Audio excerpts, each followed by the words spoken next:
গুনার ফিরিস্তিগুলো একটা একটা করে স্বীকার করে আল্লাহরে বলেন, আল্লাহ আমি পাপী, আল্লাহ আমার চেয়ে বড় পাপী এই দুনিয়াতে কেউ নাই, আকাশের নিচে জমিনের উপরে আমার চেয়ে বড় পাপী কেউ নাই। একটা একটা করে আল্লাহ স্বীকার করি আমি পাপী, সব পাপের স্বীকৃতি দিলাম। পৃথিবী না জানুক আমি তো জানি, আমি কি পাপ করেছি, হায় আমার পাপের করলে বিচার, বাঁচার আমার নাই উপায়। দয়াময় তুমি মাফ করো আমায়, মাফ করো। আল্লাহ তাআলা যদি দয়া করে আমাদেরকে মাফ না করে, আমাদের বাঁচার কোনো উপায় নাই। আপনি কি ভেবেছেন আপনার নামাজ দিয়ে আপনি জান্নাতে যাবেন? আপনি তাহাজ্জুদ গুজার, সেজদা দিতে দিতে কপালে দাগ ফেলেছেন, এটা আপনারা জান্নাতে নেবে না। আপনি এলাকার সবচেয়ে বড় হাতেম তাই দানশীল, এই দানের ভরসায় বসে আছেন, কশিন কালো ওঠা। আমাদের নামাজ, আমাদের রোজা, আমাদের ইবাদত, এগুলোকে মিজানের পাল্লায় উঠালে কোনো ওজনই হবে না। তবে আমাদের একটা কৌশল জানা আছে, আমরা আল্লাহর রহমতের ভিখারি। আমরা সেদিন আগেই গুনার স্বীকৃতি দিয়ে দেব। আমরা বলবো, আল্লাহ তুমি প্রশ্ন করার আগে তোমার একটা কথা বলি, আমারে কিছু জিজ্ঞেস করো না, আমি সব করেছি। এমন কোন পাপ নাই যে পাপ আমারে দিয়ে হয় নাই। তোমার রহমত দিয়ে তুমি জান্নাতে পাঠাবা, তোমার দয়ায় জান্নাতে যেতে চাই, আমল দিয়ে না। পারবেন বলতে? কিয়ামতের দিন আমরা বলবো, আল্লাহ আমার আমল দিয়ে জান্নাত চাই না, আমি তোমার দয়া দিয়ে জান্নাত চাই। তোমার দয়া ছাড়া আমার কোনো উপায় নাই। কারণ আল্লাহ যদি বিচার করে, বাঁচার কারো উপায় নাই। আল্লাহ যদি বলে ফেলেন তুই এটা করলি কেন, ওখানে গেলি কেন, কোরআনে 1000 বার নিষেধ করলাম তারপরেও এই পাপে জড়ালি কেন, এরকম প্রশ্ন ছুড়ে দিলে আমার উত্তর আছে? বাঁচার কোনো উপায় আছে? রোজ হাসরে হে আল্লাহ আমার করোনা বিচার, আল্লাহ করোনা বিচার,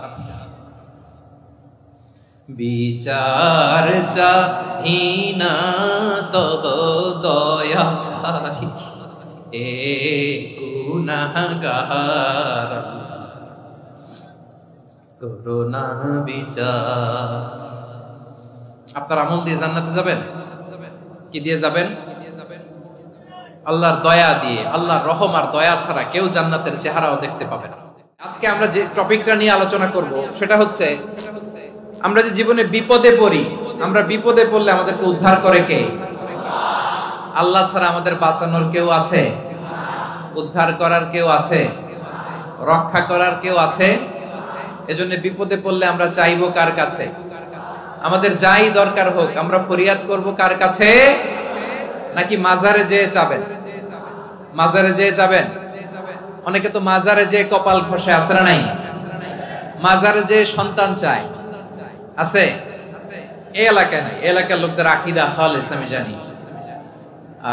মাজারে যেয়ে কপাল ঘষে আর সন্তান চায়। আচ্ছা, মাজারে গেলে সন্তান পাওয়া যায়?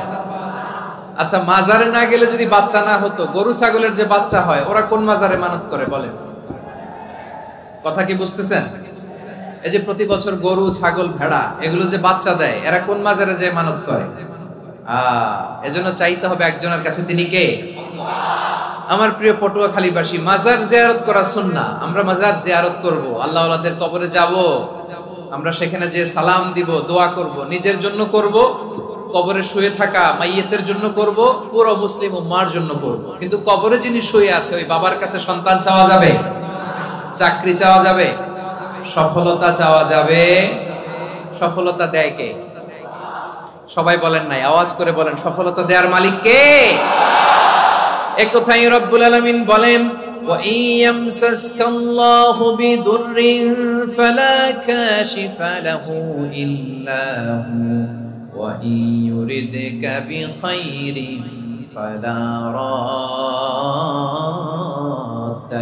فضله يصيب به من يشاء من عباده وهو الغفور الرحيم الله أكبر আল্লাহ বললেন ওয়া ইয়ামসাসকাল্লাহু বিদুররিন ফালা কাশিফা লাহু ইল্লা হু আল্লাহ যদি তোমাকে কোনো বিপদ স্পর্শ করায় আল্লাহ যদি তোমারে কোনো বিপদে ফেলে দেয় ওই বিপদ থেকে উদ্ধার করার তিনি ছাড়া আর কেউ নাই জোরে বলেন ঠিক কি না তিনি যদি কোনো বিপদে ফেলেন তিনি ছাড়া বিপদ থেকে উদ্ধার করার কেউ নাই আর তিনি যদি তোমার প্রতি কোনো অনুগ্রহ করতে চান ওই অনুগ্রহ ঠেকিয়ে দেওয়ার ক্ষমতাও কারো নাই আল্লাহ যদি আপনার সফলতা দিতে চায় পৃথিবীর কোন শক্তি ওই সফলতাকে থামাতে পারে এজন্য আল্লাহ বললেন খবরদার চিন্তার আকীদা খালিস করে নাও ওয়া ইয়ামসাসকাল্লাহু বিদুররিন ফালা কাশিফা লাহু ইল্লা হু আল্লাহ বিপদে ফেললে বিপদ থেকে উদ্ধার করার কেউ থাকে না আর আল্লাহ যদি তোমার প্রতি দয়া দেখাতে চান অনুগ্রহ করতে চান ওই অনুগ্রহকে প্রতিরোধ করার মতো ক্ষমতা কারো নাই তিনি তার বান্দাদের মধ্য থেকে যাকে ইচ্ছা তাকে দেন যত ইচ্ছা তত দেন তিনি ক্ষমাশীল তিনি মেহেরবান সুবহানাল্লাহ তিনি ক্ষমাশীল তিনি মেহেরবান তাহলে এই আয়াত থেকে আমরা বুঝতে পারলাম আমরা যদি বিপদে পড়ি আমাদেরকে কেউ বাঁচাতে পারে না আমার বাবা আমারে বাঁচাতে পারে হ্যাঁ আমার মা আমাকে বাঁচাতে পারে আমার বন্ধু আমারে বাঁচাতে পারে আমার দলের কর্মী আমাকে বাঁচাতে পারে আমার পীর সাহেব আমারে বাঁচাতে পারে আমার পটুয়াখালীর ভাইয়েরা খেয়াল রাখবেন বাঁচাতে পারে এক মহান সত্তা উদ্ধার করতে পারে এক মহান সত্তা চিৎকার করে বলুন তিনি কে আবার আল্লাহ বললেন আম্মাই ইউজিবুল মুত্তাররা ইযা দাআহু ওয়া ইয়াকশিফুস সুআ ওয়া ইয়াজআলুকুম খুলাফাআল আরদ আইলাহুম মা'আল্লাহ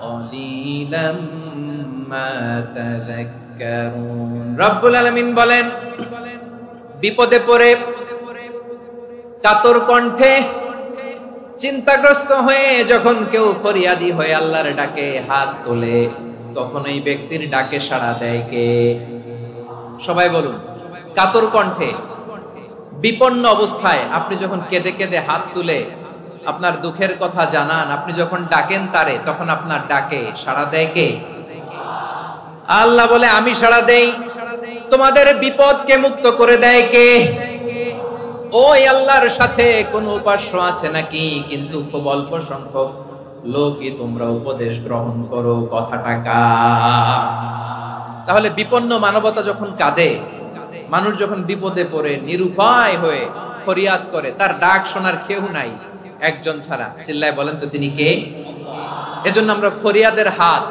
কার দিকে তুলবো প্রিয় পটুয়াখালী বলেন ফরিয়াদের দুটো হাত আমরা কার দিকে তুলবো এবং খেয়াল রাখতে হবে মাথার সাথে সেট করে নিতে হবে আল্লাহ ছাড়া আমাকে উদ্ধার করার কেউ নাই এই পৃথিবীতে কেউ আপন না প্রিয় ভাইরা বিপদে পড়লে বোঝা যায় কেউ আপন না আপন শুধু একজন মহান সত্তা তিনি কে এটা কি আপনারা খেয়াল রাখতে পারবেন হ্যাঁ বিপদে আপদে কেউ আমাদের বাঁচাতে পারে না তরাতে পারে না মুক্তি দিতে পারে না উদ্ধার করতে পারে না একমাত্র আমার প্রভু ছাড়া আল্লাহ ছাড়া চিল্লায় বলেন ঠিক কিনা এবং প্রিয় পটুয়াখালীর ভাইয়েরা মাথার সাথে এটা সেট করে নিতে হবে যে আমাদের পুরো জীবনটাই পরীক্ষা পুরো জীবনটাই কি the life is a test পুরো জীবনটাই পরীক্ষা এই জীবনে বিপদ আসবে আপদ আসবে পরীক্ষা আসবে সবার জীবনে এটা থাকে এক একজনের পরীক্ষা এক এক রকম আমার পরীক্ষা এক রকম মাসুদ ভাইয়ের পরীক্ষা এক রকম চৌধুরী সাহেবের পরীক্ষা এক রকম আপনার পরীক্ষা এক রকম ওনার পরীক্ষা আবার আরেক রকম পুরো পৃথিবীটাই পরীক্ষা ক্ষেত্র সবাই পরীক্ষা দিচ্ছি কিন্তু কারো পরীক্ষা প্রশ্নের সাথে কারোটার মিল নাই সুবহানাল্লাহ পড়বেন না পুরোটাই পরীক্ষা ক্ষেত্র সবাই পরীক্ষার্থী কিন্তু প্রশ্নপত্র একটার সাথে আরেকটা মিলে না one doesn't match the other একজনেরটার সাথে আরেকজনেরটা মিলে না কাউকে আল্লাহ তাআলা ধনী বানিয়ে পরীক্ষা করেন কি বানিয়ে কথা কি বুঝতেছেন নাকি কষ্ট হচ্ছে কষ্ট হচ্ছে আপনাদের? কাউকে আল্লাহ ধনী বানিয়ে পরীক্ষা করেন, আবার কাউকে আল্লাহ তাআলা গরিব বানিয়ে পরীক্ষা করেন, কাউকে আল্লাহ অসুস্থ বানিয়ে পরীক্ষা করেন। কেউ দেখবেন যে দুরারোগ্য ব্যাধিতে আক্রান্ত, ডাক্তার বলেছে আর সময় নাই, দুরারোগ্য ব্যাধি ক্যান্সার, যার নেই কোনো অ্যান্সার, তার জন্য পরীক্ষা হচ্ছে এই রোগ। আরেক লোক দেখবেন তার আবার রোগ বালাই নাই, মাশাআল্লাহ, তাকে আল্লাহ তাআলা আর্থিক দৈন্যতা, দারিদ্রতা দিয়ে পরীক্ষা করছেন। এরকম আছে না নাই? টাকা পয়সা নাই, দিন আনে দিন খায়, যা আছে তাতে চলে না, এটা তার জন্য পরীক্ষা। আবার আরেক শ্রেণীর লোক দেখবেন তাকে আল্লাহ অসুস্থতাও দেয় নাই, দারিদ্রতাও দেয় নাই, তার দাম্পত্য জীবনের সমস্যা আছে না নাই? স্ত্রী কথা শোনে না, অথবা ছেলে মেয়ে কথা শোনে না। তাহলে পরীক্ষা সবার জীবনে আছে, এক একজনের পরীক্ষাটা এক এক রকম। আল্লাহ তাআলা দেখতে চায় যে এই পরীক্ষার সময় আমরা কিরকম রেসপন্স করি, how to deal with the test, কিভাবে এই বিপদ আপদ পরীক্ষাগুলোকে আমরা হ্যান্ডেল করব, ডিল করব। এটা হচ্ছে আজকের আলোচনার বিষয়। বুঝতে পেরেছেন সবাই আমার প্রিয় ভাইরা? তাহলে পরীক্ষাময় আমাদের জীবন, বিপদ আপদ পরীক্ষা, এটা মানুষের পিছু ছাড়ে না। সবার জীবনে পরীক্ষা আছে, নবীদের জীবনেও পরীক্ষা ছিল। সাহাবারা জিজ্ঞেস করেছেন, ইয়া রাসূলুল্লাহ, আইয়ুন নাসি আশাদ্দু বালাআন ফিদ দুনিয়া, এই দুনিয়ার বুকে কাদের পরীক্ষা সবচেয়ে বেশি? বিশ্বনবী বলেছেন, আল আম্বিয়া, এই পৃথিবীতে সবচেয়ে বেশি পরীক্ষা আল্লাহ তাআলা নিয়ে থাকেন নবীদের। কাদের? নবীদের। সুম্মাল আমসাল ফাল আমসাল, এরপরে নবীদের পরের স্তরে যারা, তাদের পরীক্ষা। এরপরে তাদের পরের স্তরে যারা, তাদের পরীক্ষা। সিদ্দিকীনদের, শুহাদাদের, সালিহিনদের, আল্লাহওয়ালাদের। যার ঈমান যত মজবুত, তার জীবনে পরীক্ষাও তত বেশি। চিল্লায় বলেন ঠিক কিনা? তাহলে মুমিনরা, বিশ্বাসীরা, আমরা কি পরীক্ষা বিপদ আপদে ভয় পাই? হ্যাঁ, বিপদ দেখলে ভয় লাগে আপনাদের? ভয় লাগে? হ্যাঁ, না, মুমিনরা বিপদে ভয় পায় না, তারা হতাশ হয় না, সুবহানাল্লাহ, তারা নিরাশ হয় না। বিশ্বাসীরা হাল ছেড়ে দেয় না, তারা ভরসা রাখে একজনের উপর। চিল্লায় বলতে হবে তিনি কে? কারণ মুমিন জানে the grief isn't permanent, the test isn't permanent, the struggle in our life isn't permanent. আমাদের জীবনের দুঃখ, কষ্ট, স্ট্রাগল, এগুলো পার্মানেন্ট নয়। after every difficulties there is an ease, সব কষ্টের পরেই একটা সুখ আছে না নাই? রব্বুল আলামিন বলেন, ফা ইন্না মাআল উসরি ইউসরা, ইন্না মাআল উসরি ইউসরা, ভয় পেও না, চিন্তা করো না, কষ্টের সাথেই আমি রেখে দিয়েছি স্বস্তি। সুবহানাল্লাহ বলেন। মুমিন জীবনে বিপদ যত বেশি, কষ্ট যত বেশি, তার সামনে সফলতা তার চেয়েও বেশি। ঠিক কিনা বলেন? কারণ বিশ্বাসীরা জানে রাত্রি যত গভীর হয়, সুবহে সাদিকের সময় তত আগাতে থাকে। গর্ভবতী নারীর পেটের ব্যথা যত বাড়তে থাকে, ঘরে নতুন মেহমান আগমনের সময় ঘনাতে থাকে। মুমিনদের উপর বিপদ, অত্যাচার, আপদ, পরীক্ষা যত বাড়তে থাকে, কালেমার পতাকা উড্ডয়নের সময় কাছে আসতে থাকে। বিশ্বাসীদের এগুলো হিসাব মিলানো অনেক আগে, এগুলো অনেক আগে হিসাব মিলানো। দুঃখের আধার শেষে সুখের আলো মিটি মিটি হাসে। চিল্লায় বলেন ঠিক কিনা? দুঃখের আধার শেষে আলোর প্রভাত হাসে, হতাশার কালো মেঘে যায় গো ভেসে, হতাশার কালো মেঘে যায় গো ভেসে। দুঃখের আধার শেষে আলোর প্রভাত হাসে, হতাশার কালো মেঘে যায় গো ভেসে, হতাশার কালো মেঘে যায় গো ভেসে। কোরআনের পাতায় পাতায় দেখো, ঈমানের পথ ঢাকা ব্যথার কাটায়। কোরআনের পাতায় পাতায় দেখো, ঈমানের পথ ঢাকা ব্যথার কাটায়। ভেঙে পড়ো না কভু হতাশ হয়ে, ভেঙে পড়ো না কভু হতাশ হয়ে। জ্বলে পুড়ে খাঁটি সোনা হও গো শেষে, জ্বলে পুড়ে খাঁটি সোনা হও গো শেষে। দুঃখের আধার শেষে আলোর প্রভাত হাসে, হতাশার কালো মেঘে যাই গো ভেসে, হতাশার কালো মেঘে যাই গো ভেসে। ঠিক কিনা বলেন? দুঃখ যত বেশি, পরীক্ষা যত বেশি, কষ্ট যত বেশি, সুখের সময় তত কাছাকাছি চিল্লায় বলতে হবে ঠিক কিনা। এজন্য মুমিন জীবনে পরীক্ষা বেশি, মুমিনদের হতাশা নাই। মুমিনরা নিরাশ হয় না, হতাশ হয় কাফিররা। মুমিনরা কখনো হাল ছেড়ে দেয় না, মুমিনরা ভরসা রাখে একজনের উপর, তিনি কে? তাহলে আমার প্রিয় পটুয়াখালীবাসী, বিপদ থাকবে, পরীক্ষা থাকবে, এই বিপদ থেকে আমাদেরকে উদ্ধার করবেন একজন, তিনি কে? আমরা শুধু আল্লাহর উপরই ভরসা রাখবো। রাজি আছেন তো? চাইবো একজন সত্তার কাছে, আওয়াজ করে বলুন তিনি কে? একজন সত্তার কাছে চাইবে। বিশ্বনবী ওনার চাচাতো ভাই আব্দুল্লাহ ইবনে আব্বাস রাদিয়াল্লাহু তাআলা আনহুকে বললেন, ইয়া আব্দুল্লাহ ইবনুল আব্বাস, হে আব্দুল্লাহ ইবনে আব্বাস, ইযা সাআলতা ফাসআলিল্লাহ, যখন চাইবে আল্লাহর কাছে যাও। ও আব্দুল্লাহ, যখন চাইবা আল্লাহর কাছে চাও। ওয়া ইযা ইসতাআনতা ফাসতাইন বিল্লাহ, যখন সাহায্য চাইবা আল্লাহর কাছে ফরিয়াদ করো। জেনে রেখো ও আব্দুল্লাহ, ওয়া'লাম আন্নাল উম্মাতা লাউ ইজতামাআত আলা আন ইয়ানফাউকা বিশাইইন লাম ইয়ানফাউকা ইল্লা বিশাইইন ক্বাদ কাতাবাহু আল্লাহু লাক। ও আব্দুল্লাহ, জেনে রেখো, মনে রেখো, গোটা বিশ্বের সবাই মিলে যদি তোমার উপকার করতে চায় ততটুকুই তারা করতে পারবে যতটুকু আল্লাহ তোমার নসিবে সেটা লিখে রেখেছে। ঠিক কিনা বলেন? আর যদি গোটা বিশ্বের সবাই মিলে তোমার বিরুদ্ধে কনস্পাইরেসি করে, ষড়যন্ত্র করে, গোটা বিশ্বের সবাই মিলেও যদি তোমার ক্ষতি করতে চায় ততটুকুই শুধু পারবে যেটা আল্লাহ তোমার জন্য বরাদ্দ রেখেছে।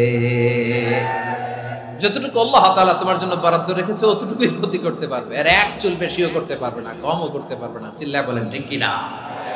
এজন্য আমরা চাইবো কার কাছে? সবাই বলেন নাই, আওয়াজ করে বলেন কার কাছে? সব সময় আমরা আল্লাহর কাছে চাইবো, বিপদে আপদে, সুখে দুঃখে, সচ্ছল অবস্থায় অসচ্ছল অবস্থায়, পরাজয়ের সময় বিজয়ের সময়, সব সময় আমরা ভরসা রাখবো কার উপর? সবাই বলুন। একদল লোক আছে যারা বিপদে পড়লে আল্লাহরে ডাকে, আছে না নাই? পটুয়াখালীতে মাশাআল্লাহ নাই। বিপদ আসলে আল্লাহরে ডাকে, বিপদ নাই আল্লাহও নাই। বিপদে পড়লে নামাজ পড়ে, বিপদও নাই নামাজও নাই। বিপদে পড়লে জিকির করে, বিপদ যখন চলে যায় ওদের জিকিরও বন্ধ হয়ে যায়। এরকম আছে না নাই? কিছু লোক দেখবেন পরীক্ষা আসলে নামাজ পড়ে, আছে আছে। জেনজি আওয়াজ করো, এরকম আছে? এই কমন পড়ে গেছে, কমন পড়ছে। দেখবেন পরীক্ষার সময় নামাজ পড়ে, পরীক্ষাও নাই নামাজও আছে। এরকম কিছু লোক আছে অসুস্থ হলে আল্লাহরে বড্ড ভালোবাসে, আল্লাহরে খুব ডাকে। অসুস্থ হইলে অসুস্থতাও নাই, আল্লাহ স্মরণও নাই। দেখবেন কিছু লোক নির্বাচন আসলে খুব আল্লাহওয়ালা হয়ে যায়, তখন দেখবেন মাথার মধ্যে হেজাব লাগায়, পাঞ্জাবি লাগায়, আল্লাহওয়ালা হয়ে যায়। নির্বাচনও নাই, এরপরে আল্লাহর কথাও নাই। আছে না নাই? না, এরকম হওয়া যাবে না। সব সময় আমরা আল্লাহরে ডাকবো, বিপদে আপদে সব সময় ভরসা রাখবো আমরা একজনের উপর। আওয়াজ করে বলেন তিনি কে? এ কথাই আল্লাহ তাআলা আমাদের চোখে আঙ্গুল দিয়ে জানিয়ে দিলেন, ফাইদা রাকিবু ফিল ফুলকি দা'আবুল্লাহ মুখলিসিনা লাহুদ্দিন ফালাম্মা নাজ্জাহুম ইলাল বাররি ইযা হুম ইউশরিকুন। আল্লাহ বলে একদল লোক আছে, তারা যখন নৌযানে চড়ে, জলযানে চড়ে, সাগরের মধ্যে যখন জাহাজে চড়ে, লঞ্চে চড়ে, তারা যখন তুফানের সম্মুখীন হয় তখন তারা আল্লাহরে বড্ড বেশি ডাকে, একান্ত ভাবে ডাকে, বিশুদ্ধ চিত্তে ডাকে। আবার তুফান থেকে তাদেরকে সেফ জোনে নিয়ে, নিরাপদ জোনে নিয়ে যখন বন্দরে আমি আল্লাহ তাদেরকে ফিরিয়ে দেই, ওই লোকগুলো আবার আমি আল্লাহর সাথে শিরিক করে। এরকম আছে না নাই? জাহাজে উঠছে, সাগরের মাঝখানে তুফান, ওই সময় দেখবেন আল্লাহ কারে কয়? এই কথা তো আপনাদেরকে বোঝানো সহজ, আপনারা তো নদীর দেশের মানুষ। লঞ্চে চড়েন নাই কারা কারা দেখি? লঞ্চে চড়ছেন? হ্যাঁ, লঞ্চে চড়ে নাই এরকম একজনও নাই এখানে। আচ্ছা, লঞ্চে উঠছেন কে কে দেখি?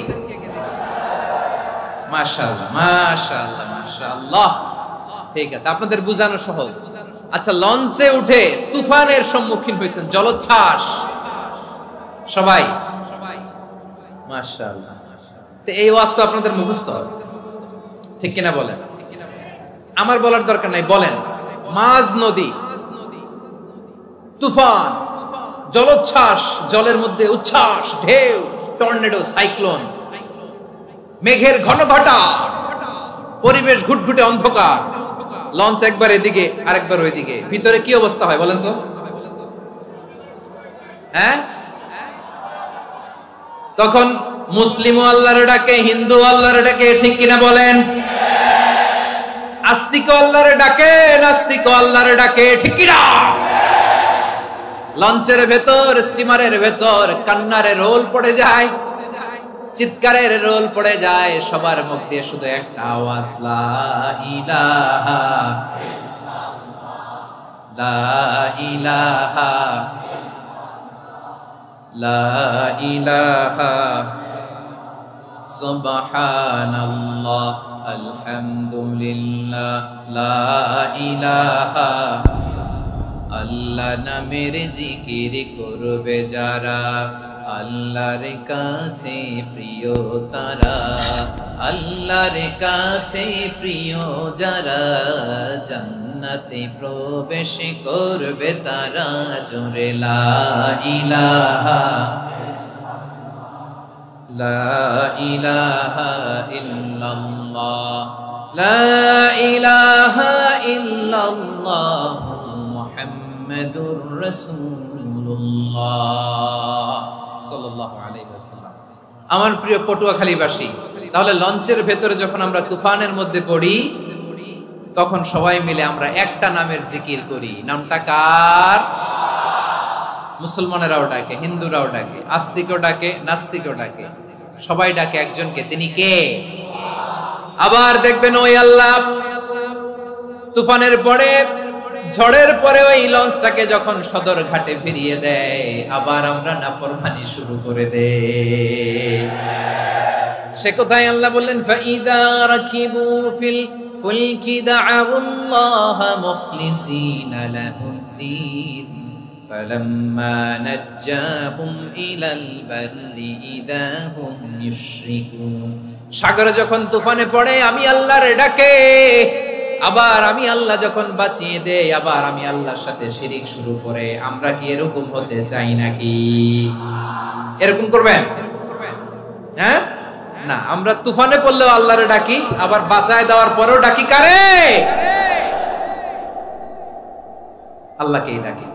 বিমানের মধ্যে মাঝে মাঝে দেখবেন যে এয়ার টার্বুলেন্স হয়, জানেন? এয়ার টার্বুলেন্স জানেন তো? মাঝে মাঝে বিমানটা বাউন্সিং করে, বাম্পি, ভেরি বাম্পি ওয়েদার। শুনেন নাই? 40,000 ফিট উপরে যখন থাকে, তখন পাইলট মাঝে মাঝে বলে, dear passengers, ladies and gentleman, right now we are flying 40,000 feet above the ground and we are passing very air turbulence, very heavy air turbulence right now. Please fasten your seat belt. দেখবেন মাঝে মাঝে বলে যে, ভদ্র মহিলা, ভদ্র মহোদয়গণ, আমরা 40,000 ফিট উপর দিয়ে যাচ্ছি আর এয়ার টার্বুলেন্স ফেস করছি, মেহেরবানি করে আল্লাহর হস্তে সিট বেল্ট বাঁধুন।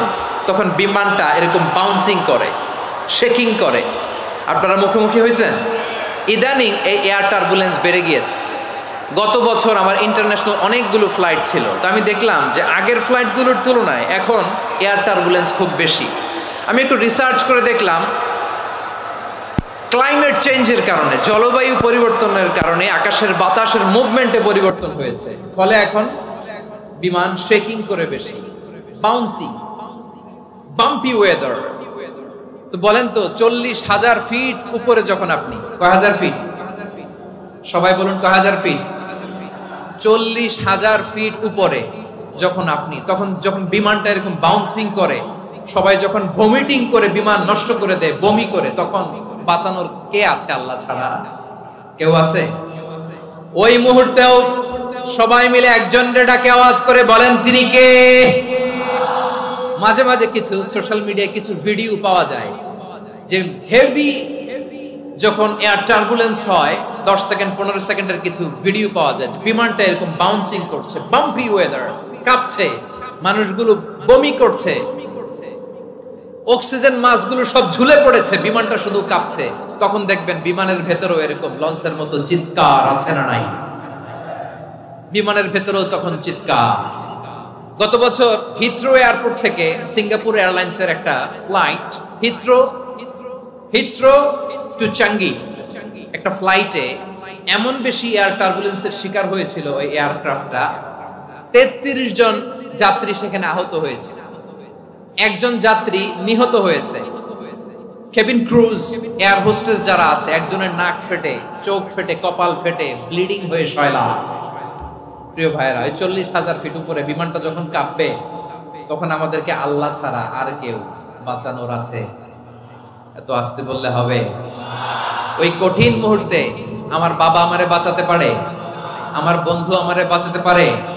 এই গ্রাউন্ডে জমিনের বুকে আমার প্রোটোকল, আমার ক্ষমতা, আমার দাম্ভিকতা কোনো কিছু আমারে বাঁচাতে পারে? একজন ছাড়া। চিল্লায় বলতে হবে তিনি কে? সে আল্লাহ বললেন, গোলাম আমি বিপদের সময় ঠিকই তোমাদের বাঁচিয়ে নেই। ওই বিমানের ভেতরে 40,000 ফিট উপরে যখন তোমরা এয়ার টার্বুলেন্সের শিকার হও তখন নাস্তিকও আল্লাহরে ডাকে, হিন্দু আল্লাহরে ডাকে। জোরে বলেন ঠিক কিনা? আবার বিমানটা যখন শান্ত হয়ে যায় একটু পরেই বিমানের স্ক্রিনের মধ্যে হিন্দি সিনেমা খোঁজে। বিমানের স্ক্রিনে কিন্তু বিশাল ওখানে আফলাম ফিল্মের একেবারে বোঝাই করা। বিমানটা শান্ত হলে আবার হিন্দি সিনেমা দেখা শুরু করে। একটু আগে ডাকছিল কারে? দেখবেন বাংলাদেশে আমাদের ক্রিকেটাররা যখন অন্য কোনো দেশের সাথে খেলে অনেক সময় এমন হয় বল বাকি একটা, রান দরকার 6টা। বল বাকি কয়টা? পটুয়াখালী বোঝে নাই বোধহয়। বল বাকি কয়টা? রান দরকার। আপনি দেখবেন ক্যামেরাম্যান তখন গ্যালারিতে খালি দেখায় দর্শকদের যে কি অস্থিরতা। হিপ হপ স্টাইলের মেয়েটা, যে মেয়েটার ওড়না এতক্ষণ ছিল গলায়, এতক্ষণ কই ছিল, ওই মেয়েটা দেখবেন ওড়নাটা টেনে মাথায় দিয়ে এরকম মুনাজাত ধরতেছে, আল্লাহ আল্লাহ একটা সক্কা, আল্লাহ আল্লাহ আমার লাল সবুজের পতাকারে তুমি অপমানিত কইরো না আল্লাহ, ইন্ডিয়ার সাথে আমাদের খেলা আল্লাহ আল্লাহ একটা সক্কা, একটা পুরো খেলা জুড়ে এই মেয়ের ওড়না ছিল গলায়, কিন্তু যখন 1 বলে 6 রান দরকার ওড়না চলে আসছে কোথায়? মাথায়। আবার মুনাজাত আছে না নাই? ঠিকই বাংলাদেশের দামাল ছেলে এমন এক শট মারলো, বল চলে গেল স্টেডিয়ামের বাইরে, ছক্কা, জিতে গেলাম আমরা। পুরো স্টেডিয়াম জুড়ে চিৎকার, হই হুল্লোড়, মौज মাস্তি। যেই মেয়েটা মাথার মধ্যে ওড়না দিয়ে এতক্ষণ সুবহানাল্লাহ সুবহানাল্লাহ বলে আল্লাহর কাছে দোয়া করেছে, ওই মেয়ে এখন আবার ওড়না ফেলে দিয়ে নাচা শুরু করে দিয়েছে। তাহলে আল্লাহর ভয়, আল্লাহর প্রতি আস্থা, বিশ্বাস, ভালোবাসা, এটা কি ক্ষণিকের জন্য? মানে আমার যখন লাগবে তখন আল্লাহর ইউজ করব নাকি? হ্যাঁ, বিপদে আপদে, সুখের সময় দুঃখের সময়, সচ্ছল অসচ্ছল অবস্থায় বিশ্বাসীরা ভরসা রাখে একজনের উপর। চিৎকার করে বলে পটুয়াখালী তিনি কে? সে আল্লাহ বললেন, গোলাম মনে করো না জাহাজ থেকে সদরঘাটে ভিড়িয়ে দিলাম তুমি নিরাপদ হয়ে গেছো, মনে করো না 40,000 ফিট থেকে সেফ ল্যান্ডিং এর পরে এয়ারপোর্টে নেমে গেলেই তুমি নিরাপদ হয়ে গেছো। ও মিয়া, বিপদ কি শুধু সাগরে আর আকাশে? ঘরের বিপদও, ঘরের ভেতরও বিপদ আসতে পারে কি পারে না? এজন্য সূরা মুলক আল্লাহ বললেন, আমিনতুম মান ফিস সামাই আন ইয়াখসিফা বিকুমুল আরদা ফাইদা হিয়া তামুর। তোমরা কি ভাবছো তোমরা নিরাপদ? সাগরের মধ্যে তুফান, আল্লাহ আল্লাহ ডাকলাম, সদরঘাটে যেয়ে পড়ছি, বাইসা গেছেন তো আপনি। আর পাবে আপনারে আল্লাহ? আল্লাহরে তো সাগরের মাঝখানে তো আল্লাহ আপনারে পাইছিল, আর তো পাবে না। আর পাবে আপনারে? আর আল্লাহ ধরতে পারবে আপনারে? ঘরের ভেতরও বিপদ দিয়ে আটকাতে পারে কে? 5 স্টার 7 স্টার হোটেলের ভেতরও আমাকে বিপদের মধ্যে ফেলে দিতে পারেন কে? আল্লাহ বললেন তোমরা কি ভেবেছো তোমরা নিরাপদ? আমি চাইলে ল্যান্ডস্লাইডস, ভূমি ধস দিয়ে 1 লক্ষ 1 মুহূর্তে নিয়ে যেতে পারি। এক সুনামি দিয়ে থাপ্পড় মেরে 3 লক্ষ সাগরের ভেতরে ঢুকায় দিতে পারি, 1 সেকেন্ডও লাগে না। أم أمنتم من في السماء أن يرسل عليكم حاصبا فستعلمون كيف نذير। আল্লাহ চাইলে আকাশ থেকে পাথর বৃষ্টি নাজিল করতে পারেন কি পারেন না? এই মুহূর্তে এখানে ভূমিকম্প দিতে পারেন কি পারেন না? আচ্ছা, ভূমিকম্প যখন হয় আমাদের কারো হুঁশ থাকে? আপনি মনে করছেন আমরা সাধারণ মানুষ, আমরা দৌড় দেই, আর প্রেসিডেন্ট প্রধানমন্ত্রী ওনারা বুঝি খাটে শুয়ে থাকে? কথা বুঝে নাই বোধহয়। ভূমিকম্প, আর্থকোয়েক যদি হয়, বাঁচার জন্য আমরা কি করি? হয় খাটের তলায়, ডাইনিং টেবিলের নিচে, উপরে শক্ত কিছু আছে এটার নিচে, অথবা ঘর থুইয়া দেও দৌড়। তো প্রধানমন্ত্রী উনি কি করে? প্রেসিডেন্ট উনি কি করে? হ্যাঁ, উনি খাটের মধ্যে যে শুয়ে থাকে নাকি? উনিও দৌড়, সাধারণ মানুষও দৌড়, প্রধানমন্ত্রীও দৌড়, বাড়িওয়ালাও দৌড়, ভাড়াটিয়াও দৌড়, সবাই দৌড়। নাকি ভাড়াটিয়ারা বাড়ি থুইয়া দৌড়, বাড়িওয়ালারা আর বেরোয় না? এরকম? তাহলে যে কোনো মুহূর্তে ভূমিকম্প দিয়ে নাস্তানাবুদ করতে পারে কে? আমার প্রিয় ভাইয়েরা, আমরা নিরাপদ নই, আমরা তার দয়ায় বেঁচে আছি। কার দয়ায়? এজন্য আল্লাহ বললেন, গোলাম যে কোনো মুহূর্তে বিপদ দিয়ে তোমাদেরকে নাস্তানাবুদ করতে পারি। বিশ্বাসী বলে যদি নিজেকে দাবি করো, সব সময় ডাকতে হবে একজন সত্তাকে। বলেন তিনি কে? এই কথা ক্লিয়ার? এই সবগুলো উদাহরণ শেষে সবার কাছে ক্লিয়ার হয়েছে না যে বিপদ থেকে, আপদ থেকে, পরীক্ষা থেকে, ক্যালামিটি থেকে আমাদেরকে কেউ বাঁচাতে পারে না একজন সত্তা ছাড়া। আবারও বলেন তো তিনি কে? ক্লিয়ার? হ্যাঁ, সবাই বুঝতে পারছেন? আচ্ছা, এবার আমরা দেখি বিষ্ণু ঈসা ইসলামের জীবনে বিপদ আপদ ছিল কিনা। উনি বিপদ আসলে কিভাবে ডিল করতেন, বিপদ আসলে কোন দোয়া পড়তে হয়, কিভাবে ফরিয়াদের হাত উত্তোলন করতে হয়, কিভাবে রবের দরবারে নতজানু হয়ে ফরিয়াদ করতে হয়, এটা জানার দরকার আছে না নাই? আসুন আমরা বিষ্ণুনবীর জীবনী থেকে দেখি বিপদ আসলে উনি কি করতেন। বিপদ আসলেই প্রথমে বিষ্ণু ঈসা ইসলাম একটা দোয়া পড়তেন। কি পড়তেন? তিনি পড়তেন ইন্না লিল্লাহি ওয়া ইন্না ইলাইহি রাজিউন। নিশ্চয় আমরা আল্লাহর জন্য, নিশ্চয় আমরা কার দিকে ফিরবো ভাই? আবার কার দিকে ফিরবো? আওয়াজ করে বলুন তো, আমরা এসেছি কার কাছ থেকে, আবারও ফিরে যাব কার কাছে? এজন্য বিষ্ণুই পড়ছেন ইন্না লিল্লাহি ওয়া ইন্না ইলাইহি রাজিউন। নিশ্চয় আল্লাহর জন্য, ওই আল্লাহর দিকেই আমরা ফিরে যাব। তারপরে বিষ্ণুই পড়তেন আল্লাহুম্মা আজুরনি ফি মুসিবাতি ওয়াখলুফ লি খায়রাম মিনহা। একসাথে প্রথমে পড়তেন ইন্না লিল্লাহি ওয়া ইন্না ইলাইহি রাজিউন, তারপর পরে পড়তেন আল্লাহুম্মা আজুরনি ফি মুসিবাতি ওয়াখলুফ লি খায়রাম মিনহা। মানে আল্লাহ, এই যে আমি বিপদে ধৈর্য ধারণ করলাম, এটার সব তুমি আমার দাও, আর যেটা হারালাম এর চেয়ে ভালো কিছু দিয়ে মেকআপ করে দিও, ভালো কিছু দিয়ে বদল করে দিও। সুবহানাল্লাহ পড়েন। তাহলে বিপদ আসলে আমরা কি পড়ব? কথা বলেন।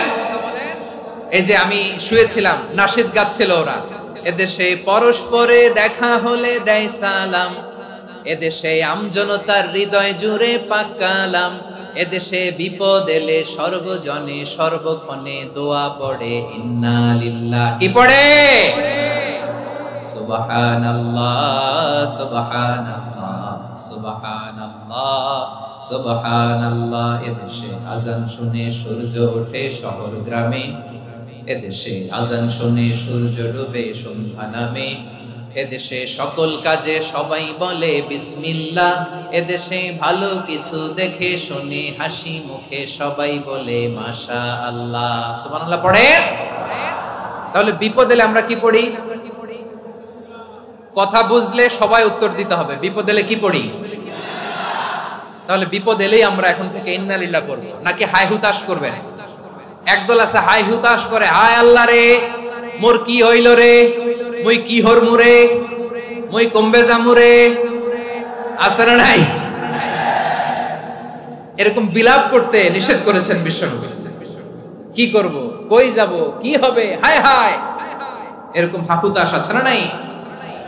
বিশ্বাসীরা হাহুতাশ করে না, তারা ইন্না লিল্লাহ পড়ে। কি পড়ে? মনে থাকবে?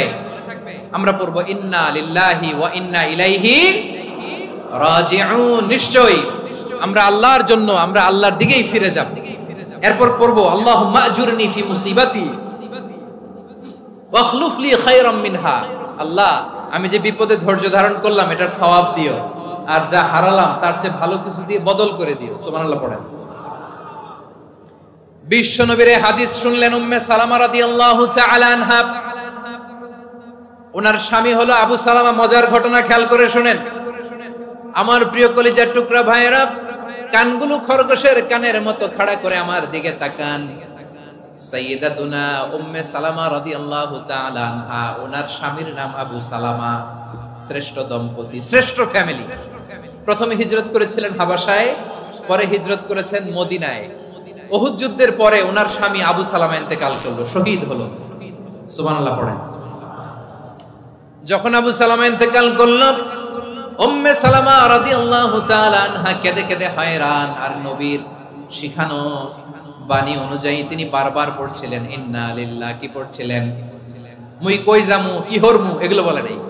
কি বলছে? ইন্না লিল্লাহ। যেহেতু বিশ্বনবী বলেছেন কেউ যদি বিপদের প্রথম ধাক্কায় পড়ে ইন্না লিল্লাহি ওয়া ইন্না ইলাইহি রাজিউন, আল্লাহুম্মা আজুরনি ফি মুসিবাতি ওয়াখলুফ লি খায়রাম মিনহা, তাহলে এই বিপদে যে সে যা হারালো তার চেয়ে শ্রেষ্ঠ কিছু দিয়ে আল্লাহ তার বদল দিয়ে দিবে। এই হাদিস শুনে উম্মে সালামা রাদিয়াল্লাহু তাআলা আনহা ওনার প্রাণ প্রিয় স্বামী আবু সালামার ইন্তেকালের পরে চোখের পানি ছাড়ে আর পড়ে ইন্না লিল্লাহি ওয়া ইন্না ইলাইহি রাজিউন, আল্লাহুম্মা আজুরনি ফি মুসিবাতি ওয়াখলুফ লি খায়রাম মিনহা। বারবার এই দোয়া পড়ে চোখের পানি ছাড়ে, এই দোয়া পড়ে চোখের পানি ছাড়ে, আর মনে মনে বলে আবু সালামার মতো ভালো মানুষ মদিনাতে নাই, আবু সালামার চেয়েও ভালো মানুষ মদিনাতে নাই, তার চেয়ে ভালো মানুষ কি করে আল্লাহ তাআলা আমারে দিবে, তার চেয়ে ভালো মানুষ তো আমি মদিনাতে দেখি না। চোখের পানি দিয়ে বুক ভাসায় আর নবীর হাদিসের উপর আমল করে পড়ে ইন্না লিল্লাহি ওয়া ইন্না ইলাইহি রাজিউন, ইন্না লিল্লাহি ওয়া ইন্না ইলাইহি রাজিউন। পড়তে পড়তে চোখের পানি ছাড়ে আর চিন্তা করে বিশ্বনবী বললেন এই দোয়া পড়লে যেটা হারালাম তার চেয়ে ভালো কিছু দিয়ে আল্লাহ পুরস্কার দেয়। আবু সালামার চেয়ে ভালো মানুষ মদিনার মধ্যে আর কে হতে পারে? কি আজীব তামাশা, কি অবাক করা ঘটনা। কিছুদিন পরে দেখা গেল সাইয়্যিদুল মুরসালিন রাহমাতাল লিল আলামিন স্বয়ং বিশ্ব নবী উম্মে সালামাকে বিয়ের প্রস্তাব পাঠিয়েছে। স্বয়ং বিশ্ব নবী উম্মে সালামা রাদিয়াল্লাহু তাআলা আনহাকে বিয়ের প্রস্তাব পাঠিয়েছেন। উনি রাজি হয়ে গেলেন, বিয়ে হয়ে গেল। উনি হয়ে গেলেন উম্মুল মুমিনিন, আমাদের মা, পুরো মুসলিম উম্মার মা। চিৎকার করে বলেন আল্লাহু আকবার।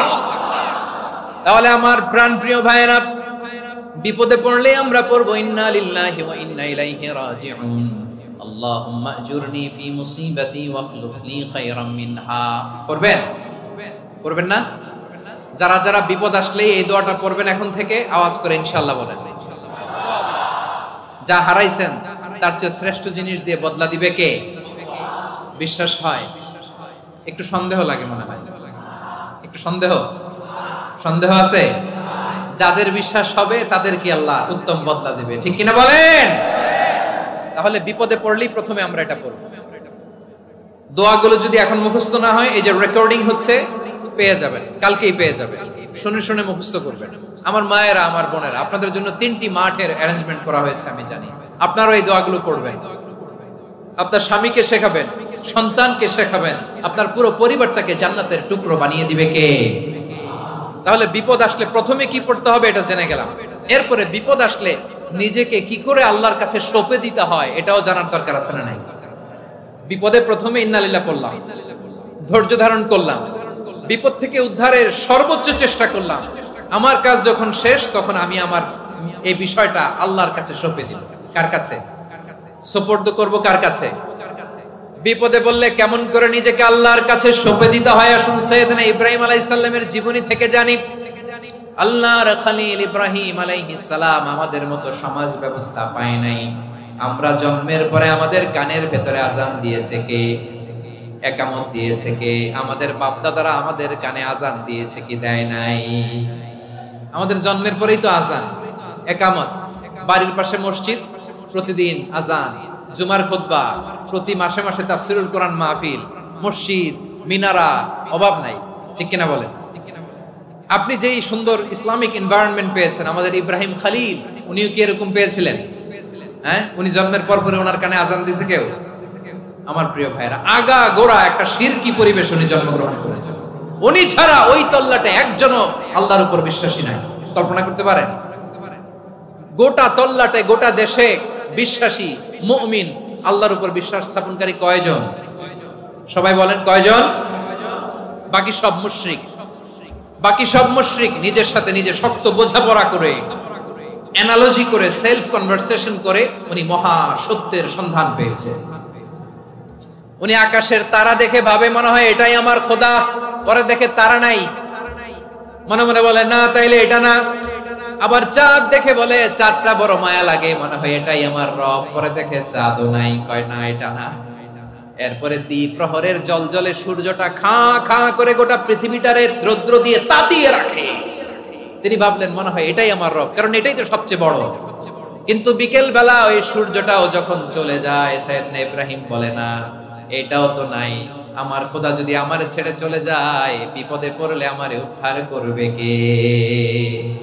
এভাবে নিজের সাথে অ্যানালজি, সেলফ কনভারসেশন করতে করতে করতে তিনি মহা সত্যের সন্ধান পেয়েছেন। সুবহানাল্লাহ পড়েন। সব শেষে তিনি ডিসিশন নিয়ে ঘোষণা দিলেন, ইন্নী ওয়াজ্জাহতু ওয়াজহিয়া লিল্লাযী ফাতারাস সামাওয়াতি ওয়াল আরদা হানিফান ওয়া মা আনা মিনাল মুশরিকিন। নিশ্চয় আমি এমন সত্তার দিকে মনোনিবেশ করলাম, মুখাপেক্ষী হলাম, যিনি আকাশ বানিয়েছেন, জমিন বানিয়েছেন, আমি মুশরিক নই। সুবহানাল্লাহ। পারতেন? আপনি পারতেন? কেউ নাই, লক্ষ লক্ষ মুশরিক, আপনি একা। ওনার মতো এরকম বিচক্ষণতা দিয়ে আল্লাহরে খুঁজে পাইতে পারতেন আপনি? কি নবী ছিল, আল্লাহকে খুঁজে পেয়েছে। যখন আল্লাহর ইবাদত শুরু করলো, এই কথা ছড়ায় পড়লো চারদিকে। নমরুদ সাইয়েদনা ইব্রাহিমকে ডেকে পাঠালেন। নমরুদ বলে, ইব্রাহিম তুমি নাকি মূর্তির পূজা না করে কোন নতুন রবের ইবাদত করো, কে তোমার রব? সাইয়েদনা ইব্রাহিম বললেন, রব্বি আল্লাযী ইউহয়ী ওয়া ইউমীত, আমি এমন রবের ইবাদত করি যিনি জীবন দেন, যিনি মৃত্যু দেন। নমরুদ বলে, তাই নাকি? তোমার রব জীবন দেয়, মৃত্যু দেয়, আর এটা তো আমি দেই, আমিও তো জীবন দেই, আমিও তো মৃত্যু দেই।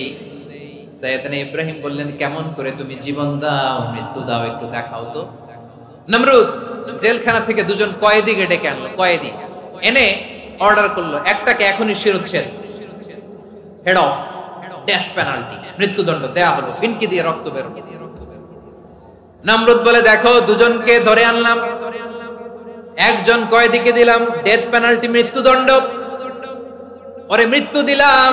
আরেকজন যে দাঁড়িয়ে আছে, চাইলে ওরেও আমি মৃত্যুদণ্ড দিতে পারি, কিন্তু না, ওরে আমি দিব না, ওরে আমি বাঁচায়া দিলাম, ছেড়ে দিলাম, মানে জীবন দিলাম। দেখো ইব্রাহিম, তোমার চোখের সামনে একজন যে মৃত্যু দিলাম, আরেকজন যে জীবন দিলাম। আপাত দৃষ্টিতে তাই তো, একজন রে তো জীবন দিল, আরেকজন রে মৃত্যু দিল। সাইয়েদনা ইব্রাহিম এবার বিপাকে পড়ে গেলেন। কিন্তু এক একজন নবীকে আল্লাহ এমন উইজডম বিচক্ষণতা দিয়ে এই জমিনে পাঠিয়েছেন, মুহূর্তের মধ্যে আল্লাহর খলিল ইব্রাহিম বললেন, ফাইন্নাল্লাহা ইয়াতি বিশ-শামসি মিনাল মাশরিকি ফাতি বিহা মিনাল মাগরিব ফাবুহিতাল্লাযী কাফার। আল্লাহর খলিল ইব্রাহিম বললেন, নমরুদ বুঝলাম তুমি জীবন দাও, মৃত্যু দাও, দেখলাম, কিন্তু আমার রব, আমার আল্লাহ প্রতিদিন সকালবেলা উষা লগ্নে ওই পূর্ব দিগন্ত থেকে সূর্যটাকে উদিত করেন, সাঁঝের বেলা, বিকেল বেলা, কুথুরি লগ্নে, সন্ধ্যা বেলা ওই দ্বিপ্রহরের জল জলে সূর্যটাকে পশ্চিম দিগন্তে ডুবিয়ে দেন। মানে সকালবেলা পূর্ব দিক থেকে উদিত করা সূর্যটাকে পশ্চিম দিকে বিকেলে তিনি ডুবিয়ে দেন। তুমি যদি পারো ওই সূর্যটাকে পশ্চিম দিক থেকে উদিত করে পূর্ব দিকে ডুবিয়ে দাও। সুবহানাল্লাহ পড়বেন না? দেখেন, ইনস্ট্যান্ট ইন্টেলেক্ট, মুহূর্তে বিচক্ষণতা, উইজডম কাকে বলে? নমরুদ পারবে? নমরুদের বাপ পারবে? ওর দাদা, ওর 14 গোষ্ঠী, গোটা বিশ্বের সব ক্ষমতাধর রাষ্ট্রনায়করা একসাথে হলে পারবে? ফাবুহিতাল্লাযী কাফার পারে নাই, ব্যর্থ হয়েছে। এবার তেলে বেগুনে জ্বলে উঠেছে, রেগে মেগে আগুন, বলে ফালকুহু ফিল জাহিম। ওর সাথে তর্ক নাই, না পেরে এবার এটারে আগুনে ফেলা। বিশাল বিশাল গাছ কেটে লাকড়ি এনে আগুনের কুণ্ডলি বানানো হলো, দাও দাও দাও দাও করে আগুন জ্বলে। আল্লাহর খলিল ইব্রাহিমকে আগুনে নিক্ষেপ করা হবে। আল্লাহর খলিল সাইয়েদনা ইব্রাহিমের হাতের মধ্যে রশি দিয়ে টাইট করে বাঁধা হলো, পায়ের মধ্যেও টাইট করে রশি দিয়ে বাঁধা হলো। আল্লাহর খলিল ইব্রাহিমকে আগুনের কুণ্ডলির মধ্যে ফেলা হবে। ও মিয়া, আপনি যে বিপদের কারণে ভয় পান, হতাশ হন, এটা কোনো বিপদ ওনার বিপদের সামনে? পটুয়াখালী আওয়াজ করে বলুন, সাইয়েদনা খলিল ইব্রাহিমের বিপদের সামনে আমাদের বিপদগুলো কোনো বিপদ? কোনো বিপদই না, এটা কোনো বিপদই না। হাত পা বেঁধে টাইট করে নিক্ষেপ করা হবে, সিম্পলি ফেলা যাবে না, কারণ দাও দাও করে দ্য ব্লেজিং ফায়ার, এমন আগুনের কুণ্ডলি কাছে যাওয়া যায় না, আগুনের উত্তাপে নিক্ষেপ করা হবে। হাতে রশি বেঁধে, পায়ে রশি বেঁধে আল্লাহর খলিল ইব্রাহিম আলাইহিস সালামকে আগুনের মধ্যে নিক্ষেপ করা হবে। আহা, এটার বলে অগ্নি পরীক্ষা। উনি অগ্নি পরীক্ষার সম্মুখীন হয়েছে, এজন্য কঠিন পরীক্ষাকে আমরা অগ্নি পরীক্ষার সাথে তুলনা করি, ঠিক কিনা? সাইয়েদনা জিবরাইল এসে বললেন, ও আল্লাহর খলিল, ওরা তো আপনার হাতও বেঁধে ফেললো, পাও বেঁধে ফেললো, নড়াচড়ার সুযোগ নাই, বলেন আমি জিবরিল ফেরেশতা আপনার জন্য কি করতে পারি? আল্লাহর খলিল ইব্রাহিম বলেন, ও জিবরাইল, তোমার কাছে আমার কোনো চাওয়া পাওয়া নাই। সুবহানাল্লাহ বলেন। তোমার কাছে বলার কিছু নাই, তোমার সাহায্যের আমার দরকার নাই। সাইয়েদনা ইব্রাহিম আলাইহিস সালামকে হাতে পায়ে রশি বেঁধে, হাত পা বাঁধা অবস্থায় জ্বলন্ত অগ্নিকুণ্ডে যখন নমরুদের দলবল নিক্ষেপ করবে, আল্লাহর খলিল কিভাবে নিজেকে আল্লাহর কাছে সঁপে দিয়েছেন, পটুয়াখালীর ভাইরা খেয়াল করে শুনুন। হাত পা বেঁধে আল্লাহর খলিলকে যখন নিক্ষেপ করা হবে, তিনি মুখ ফুটে বলে ফেললেন, হাসবুনাল্লাহু ওয়া নি'মাল ওয়াকিল। হাসবুনাল্লাহু ওয়া নি'মাল ওয়াকিল, আমার জন্য আল্লাহই যথেষ্ট, আমার জন্য আল্লাহই যথেষ্ট। তিনি আমার সবচেয়ে বড় গার্ডিয়ান, তিনি আমার সবচেয়ে বড় অভিভাবক। জিবরাইলের সাহায্যে অফারকে ফিরিয়ে দিলেন, দুনিয়ার বুকে কারো কাছে কিছু বলেন নাই, মুখ ফুটে বলেছেন হাসবুনাল্লাহ। ও আমার পটুয়াখালীর প্রাণের ভাইয়েরা, খেয়াল রাখবেন, কোন বান্দা তার হাতে থাকা সব চেষ্টাটুকু করার পরে মুখ ফসকে মুখ দিয়ে যখন বলে ফেলে হাসবুনাল্লাহ, বান্দা যখন হাসবুনাল্লাহ বলে ফেলে, ওই ব্যাপারটা ডিল করার দায়িত্ব স্বয়ং আল্লাহ আরশের উপর থেকে নিয়ে নেয়। আপনি যখন বলে ফেলবেন হাসবুনাল্লাহ, এটা ডিলিং করবে কে তখন? চিল্লায় বলেন না, তিনি কে? বান্দা তার সাধ্যের সবটুকু চেষ্টার পরে নতজানু হয়ে যখন বলবে হাসবুনাল্লাহ, আল্লাহ তুমি আমার জন্য যথেষ্ট, নি'মাল ওয়াকিল, তুমি আমার শ্রেষ্ঠ অভিভাবক, তখন তার কি দরকার না দরকার এটা ডিল করে স্বয়ং আল্লাহ। নিক্ষেপ করা হলো সাইয়েদনা ইব্রাহিমকে অগ্নিকুণ্ডলিতে। হাজার হাজার মানুষের দৃশ্য দেখার জন্য জড়ো হয়েছে এরকম বিশাল ময়দানে। কিন্তু কি অবাক করা ঘটনা, সবাই ভয় পাচ্ছিল, না জানে কি হয়ে যায়। আল্লাহর খলিলকে যখন আগুনের কুণ্ডলিতে নিক্ষেপ করা হয়, আল্লাহর খলিল ইব্রাহিম আগুনের কুণ্ডলীর মধ্যে বসে বসে মানুষগুলোর দিকে তাকিয়ে হাসতে শুরু করে দেয়। কারণ আকাশ থেকে রব্বুল আলামিন স্পেশাল ভার্ডিক্ট নাজিল করেছেন, স্পেশাল হুকুম জারি করেছেন, কুলনা ইয়া নারুকুনি বারদান ওয়া সালামান আলা ইব্রাহিম। ও আগুন, খবরদার, সৃষ্টির শুরু থেকে তোকে একটা ধর্ম আমি বাতলে দিয়েছিলাম, তোর ধর্ম, আগুনের ধর্ম হলো যা পাবে জ্বালিয়ে সারখার করবে। আল্লাহ বলল, ও আগুন, তোর ধর্ম দিয়েছিলাম, তুই সব জ্বালিয়ে পুড়িয়ে সারখার করে দিবি, কিন্তু ক্ষণিকের জন্য আমি তোর জ্বালিয়ে দেওয়ার ক্ষমতাটাকে কেড়ে নিলাম, জ্বালিয়ে ভস্ম করে দেওয়ার ক্ষমতা আমি কেড়ে নিলাম। কুনি বারদান, ঠান্ডা হয়ে যা, কিন্তু এত বেশি ঠান্ডা হবি না আবার আমার ইব্রাহিমের জন্য সর্দি লেগে না যায়। সুবহানাল্লাহ, এত আস্তে বললে হবে? কুনি বারদান, বারদ মানে বরফ, ঠান্ডা, ঠান্ডা হ, কিন্তু এত ঠান্ডা হবি না যাতে আমার ইব্রাহিমের কষ্ট হয়। আগুন বলে, আল্লাহ একবার বললাম ঠান্ডা হ, আবার বরফ, এত ঠান্ডা হবি না যাতে খালিলের সর্দি না লাগে। কেমন ঠান্ডা হব, কেমন এনভায়রনমেন্ট তৈরি করে দেব বলো? আল্লাহ বললেন, সালামান আলা ইব্রাহিম, আমার খলিল, আমার কলিজা, আমার ইব্রাহিমের জন্য তুই জান্নাতের গুল বাগিচা হয়ে যা।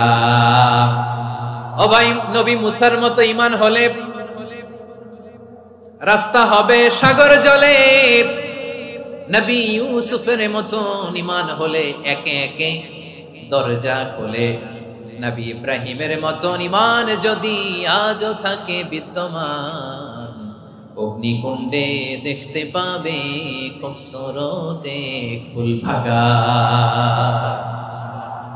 কুলনা ইয়া নারু কুনি বারদাও ওয়া সালামান আলা ইব্রাহিম। বান্দা যখন মুখ দিয়ে বলে হাসবুনাল্লাহ, আমার আল্লাহ আমার জন্য যথেষ্ট, এই বলে যখন নিজেকে সঁপে দেয়, তার কি লাগবে ওই দায়িত্ব স্বয়ং নিয়ে নেয় কে? সবাই বলেন, স্বয়ং নিয়ে নেয় কে? তাহলে আমার প্রিয় ভাইরা, বিপদের শুরুতেই আমরা বলবো ইন্না লিল্লাহ। শুরুতে কি বলবো? এরপরে যেই বাক্যটা পড়ে নিজের পরিস্থিতিকে আল্লাহর দরবারে সঁপে দিব, সেটা হচ্ছে হাসবুনাল্লাহ। সেটা কি?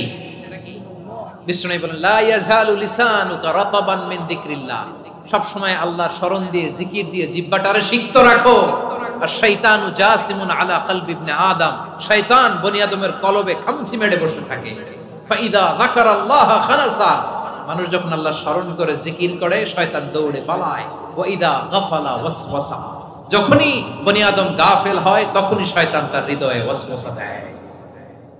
এজন্য বিপদে পড়লে ইন্না লিল্লাহ, নিজের সব টুকুন করার পরে, নিজের রোল প্লে করার পরে নিজেকে আমরা কি বলে সঁপে দিব? সবাই বলেন, সবাই বলতে হবে। আরো জোরে বলে, মনে থাকবে? বিপদে পড়লে প্রথমে ইন্না লিল্লাহ, এরপরে নিজেকে যখন সঁপে দিব তখন হাসবুনাল্লাহ। এরপরে কঠিন বিপদ যখন বিশ্বনবী পড়তেন তখন কি করতেন? এমন বিপদ মাঝে মাঝে হয় না, দেয়ালে পিঠ থেকে যায়, চোখে মুখে অন্ধকার, কি করব দিশা খুঁজে পাই না, এরকম হয় কখনো? হ্যাঁ, আপনাদের হয়? হয় না? তো জান্নাতে আছেন আপনারা। হয় হয় এরকম হয়েছে না যে দেয়ালে পিঠ থেকে গেছে, চোখে মুখে অন্ধকার, কই যাব, কি করব, বাঁচানোর কেউ না, এরকম হয়েছে কখনো আপনাদের? যদি হয় তাইলে এটার সলিউশন বলবো, না হইলে তো এগুলো বলে লাভ নাই। হয় হয় হয় বিশ্বনবী এরকম কঠিন বিপদে পড়েছেন জীবনের কিছু কিছু মুহূর্তে। ওই মুহূর্তে বিশ্বনবী স্পেশাল দুইটা দোয়া পড়তেন। এই দোয়াগুলো আপনাদেরকে জানিয়ে দেয়। বিশ্বনবী বলেন, কঠিনতম বিপদে যখন পড়বা, দেয়ালে পিঠ থেকে যায়, চোখে মুখে অন্ধকার, বাঁচার কোনো উপায় নাই, তখন পড়বা লা ইলাহা ইল্লা আনতা সুবহানাকা ইন্নী কুনতু মিনাজ জালিমিন। আল্লাহ, তুমি ছাড়া কোনো ইলাহ নাই, তুমি পবিত্র, নিশ্চয় আমি জালিমদের অন্তর্ভুক্ত। সুবহানাল্লাহ বলেন। এই দোয়া সাইয়েদনা ইউনূস আলাইহিস সালাম পড়েছিলেন যখন মাছের পেটে ছিলেন। কিসের পেটে? এবং অনেক মুফাসসিরিন ইকরাম বলেছেন, অনেক আহলুল ইলমরা বলেছেন, এটা হচ্ছে ইসমে আজম। ইসমে আজম এমন দোয়া যেটা দিয়ে দোয়া করলে আল্লাহ দোয়া কবুল করে, কিন্তু এটা কোনটা, এটা নিয়ে ইখতিলাফ আছে। কোন আহলুল ইলম বলেন লা ইলাহা ইল্লা আনতা সুবহানাকা ইন্নী কুনতু মিনাজ জালিমিন, এটা হচ্ছে ইসমে আজম। সাইয়েদনা ইউনূস আলাইহিস সালাম পড়েছেন, আপনারা পড়েননি? তুফান হইলে পড়েন না? আমাদের এলাকায় তো এটা খুব, এটার উপর ব্যাপক আমল আছে। পড়েন পড়েন পড়েন পড়েন। একটা গল্প শুনেছিলাম, পাক হানাদার বাহিনী যখন বাংলাদেশে অ্যাটাক করতো, ৭১ সালের ঘটনা বলতেছি, আমরা তো দেখি নাই, শুনছি আর কি। ৭১ যদি দেখতাম, এতদিনে রাজাকার হয়ে যেতাম। আল্লাহ আমাদেরকে বাঁচাই দিছে, আল্লাহর মেহেরবানি, ঠিক কিনা বলেন? মন মতো হইলে মুক্তিযোদ্ধা, মন মতো না হইলে রাজাকার। কত কিছু দেখলাম এই শাহবাগের বুকে। আল্লাহ, ৭১ সালে দেখি নাই, আমরা শুনেছি পাক হানাদার বাহিনী জিজ্ঞেস করতো মুসলিম না অমুসলিম চেক করার জন্য, বলতো কালেমা বল, কালেমা বাতাও। তো যারা কালেমা বলতে পারতো, পাকিস্তানি বাহিনী নাকি ওদেরকে ছেড়ে দিত, শুনেছি। তো একজনকে, এক বাঙালিরে পেয়ে তার মাথার মধ্যে বন্দুকর নল ধরে বলতেছে, কালেমা বল সালে, কালেমা বাতা, কালেমা বল। তো ভয়ের চোটে এই দোয়া পড়া শুরু করছে। ও পড়তেছে লা ইলাহা ইল্লা আনতা সুবহানাকা ইন্নী কুনতু মিনাজ জালিমিন। পাকিস্তানি বলে সালে ইয়ে তো মুসিবত কা কালিমা है, বাঙালি কয় হাম তো ভি মুসিবত মে है। পাকিস্তানি বলে বেটা কোন দোয়া বললি, এটা তো মুসিবতের কালেমা। কয় আমিও তো মুসিবতে আছি, আমার মাথার মধ্যে বন্দুক ধরে তুমি আমারে কালেমা জিজ্ঞেস করো, এখন কোনটা কালিমা আর কোনটা কি দোয়া, আমার হুঁশ আছে নাকি? প্রিয় ভাইরা, আসলে এটা দুআউল মুসিবা, বিপদে পড়লে এই দোয়া পড়তে হয়। লা ইলাহা ইল্লা আনতা সুবহানাকা ইন্নী কুনতু মিনাজ জালিমিন। এটা পড়বেন আপনারা। এই দোয়া পড়ে সাইয়েদনা ইউনূস আলাইহিস সালাম মাছের পেট থেকে রক্ষা পেয়েছিলেন। রক্ষা করেছিল কে? তুমি ইউনূস নবীরে যখন খাইলো মাছেতে গিলিয়া, ফেরেশতা পাঠাইয়া দিলে ইসমে আজম দিয়া। প্রাণে ছিল যাহার ভয় সেথা পাইল আশ্রয়, প্রাণে ছিল যাহার ভয় সেথা পাইল আশ্রয়। মাছের পেট হতে সে যে পেল পরিত্রাণ। আল্লাহু আল্লাহু তুমি জাল্লে জালালুহু, শেষ করা তো যায় না গে তোমার গুণগান। আল্লাহু আল্লাহু সুবহানাল্লাহ পড়ে।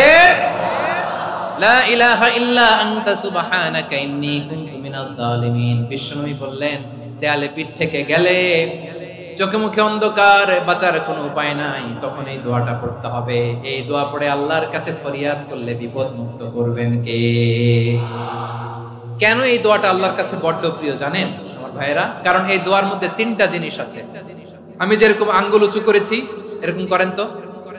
তিনটা। কয়টা? তিনটা। এক নম্বরে হচ্ছে তাওহীদ, দুই নম্বরে তাসবিহ, তিন নম্বরে তাকরীর। আই রিপিট, আবারও বলছি, এক নম্বরে তাওহীদ, দুই নম্বরে তাসবিহ, তিন নম্বরে তাকরীর। এই দোয়াটা আল্লাহর কাছে এত পছন্দনীয় কারণ এই দোয়ার প্রথম অংশে আছে তাওহীদ, আল্লাহর একত্ববাদের ঘোষণা।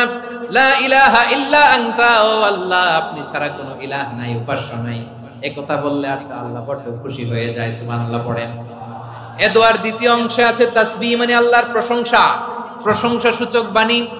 সুবহানাক সুবহানাক সুবহানাক, ও আল্লাহ আমি আপনার পবিত্রতা ঘোষণা করছি। সুবহানাক, এই কথা শুনলেও আল্লাহ খুশি হয়ে যায়। সুবহানাল্লাহ পড়েন।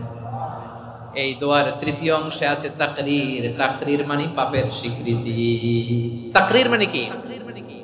তাকরীর মানে পাপের স্বীকৃতি। এই দোয়ার তৃতীয় অংশে আছে ইন্নী কুনতু মিনাল জালিমিন, ও আল্লাহ আমি জালিমদের অন্তর্ভুক্ত। আল্লাহ আল্লাহ আমি জালেম, আল্লাহ আমি ভুল করেছি, অন্যায় করেছি, আল্লাহ আমি জালেমদের অন্তর্ভুক্ত। এই পাপের স্বীকৃতি, অ্যাকনলেজমেন্ট আল্লাহ বড় পছন্দ করেন।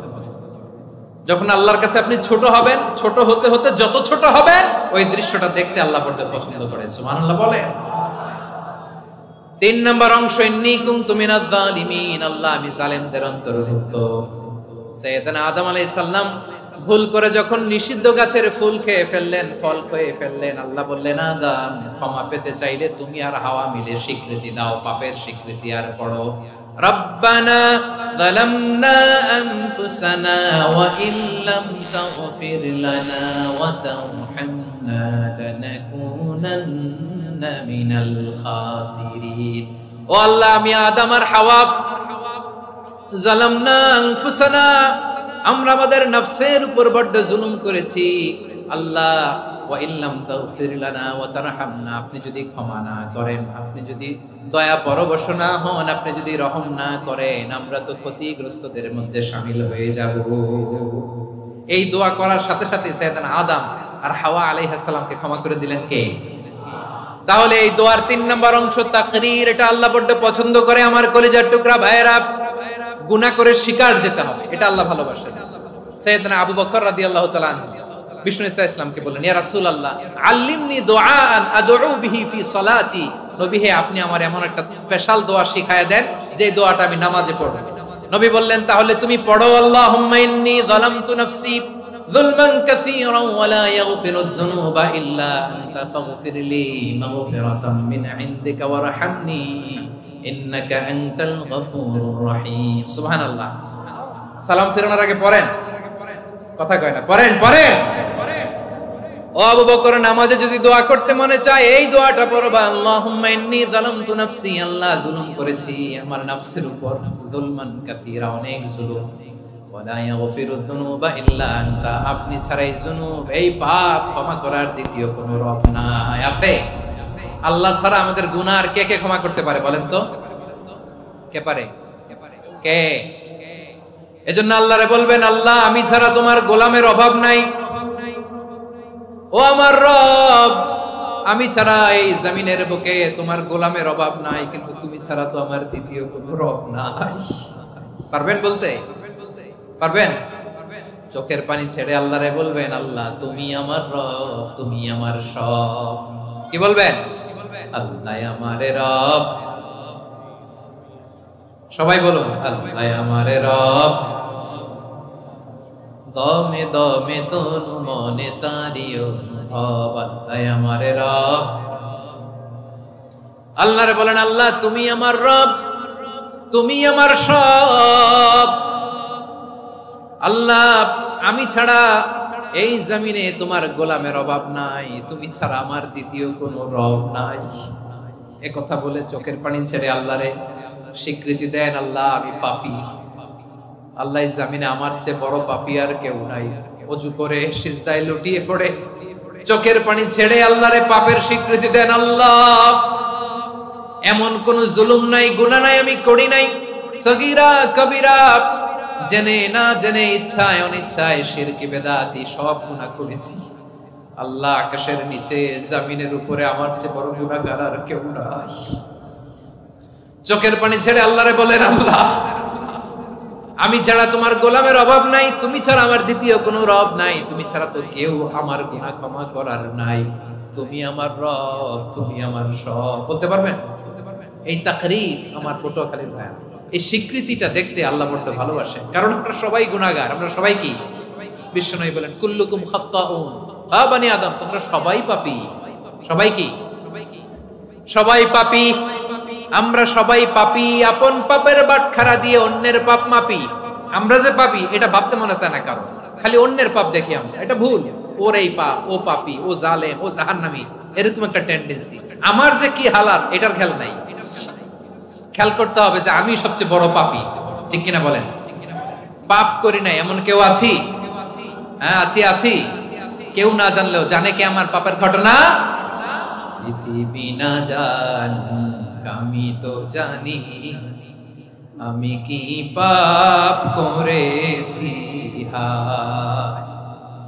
ও আমার কলিজার টুকরা ভাইরা, মাথাটাকে নিচু করে জীবনের সব গুনার ফিরিস্তিগুলো একটা একটা করে স্বীকার করে আল্লাহরে বলেন, আল্লাহ আমি পাপী, আল্লাহ আমার চেয়ে বড় পাপী এই দুনিয়াতে কেউ নাই, আকাশের নিচে জমিনের উপরে আমার চেয়ে বড় পাপী কেউ নাই। একটা একটা করে আল্লাহ স্বীকার করি আমি পাপী, সব পাপের স্বীকৃতি দিলাম। পৃথিবী না জান আমি তো জানি, আমি কি পাপ করেছি।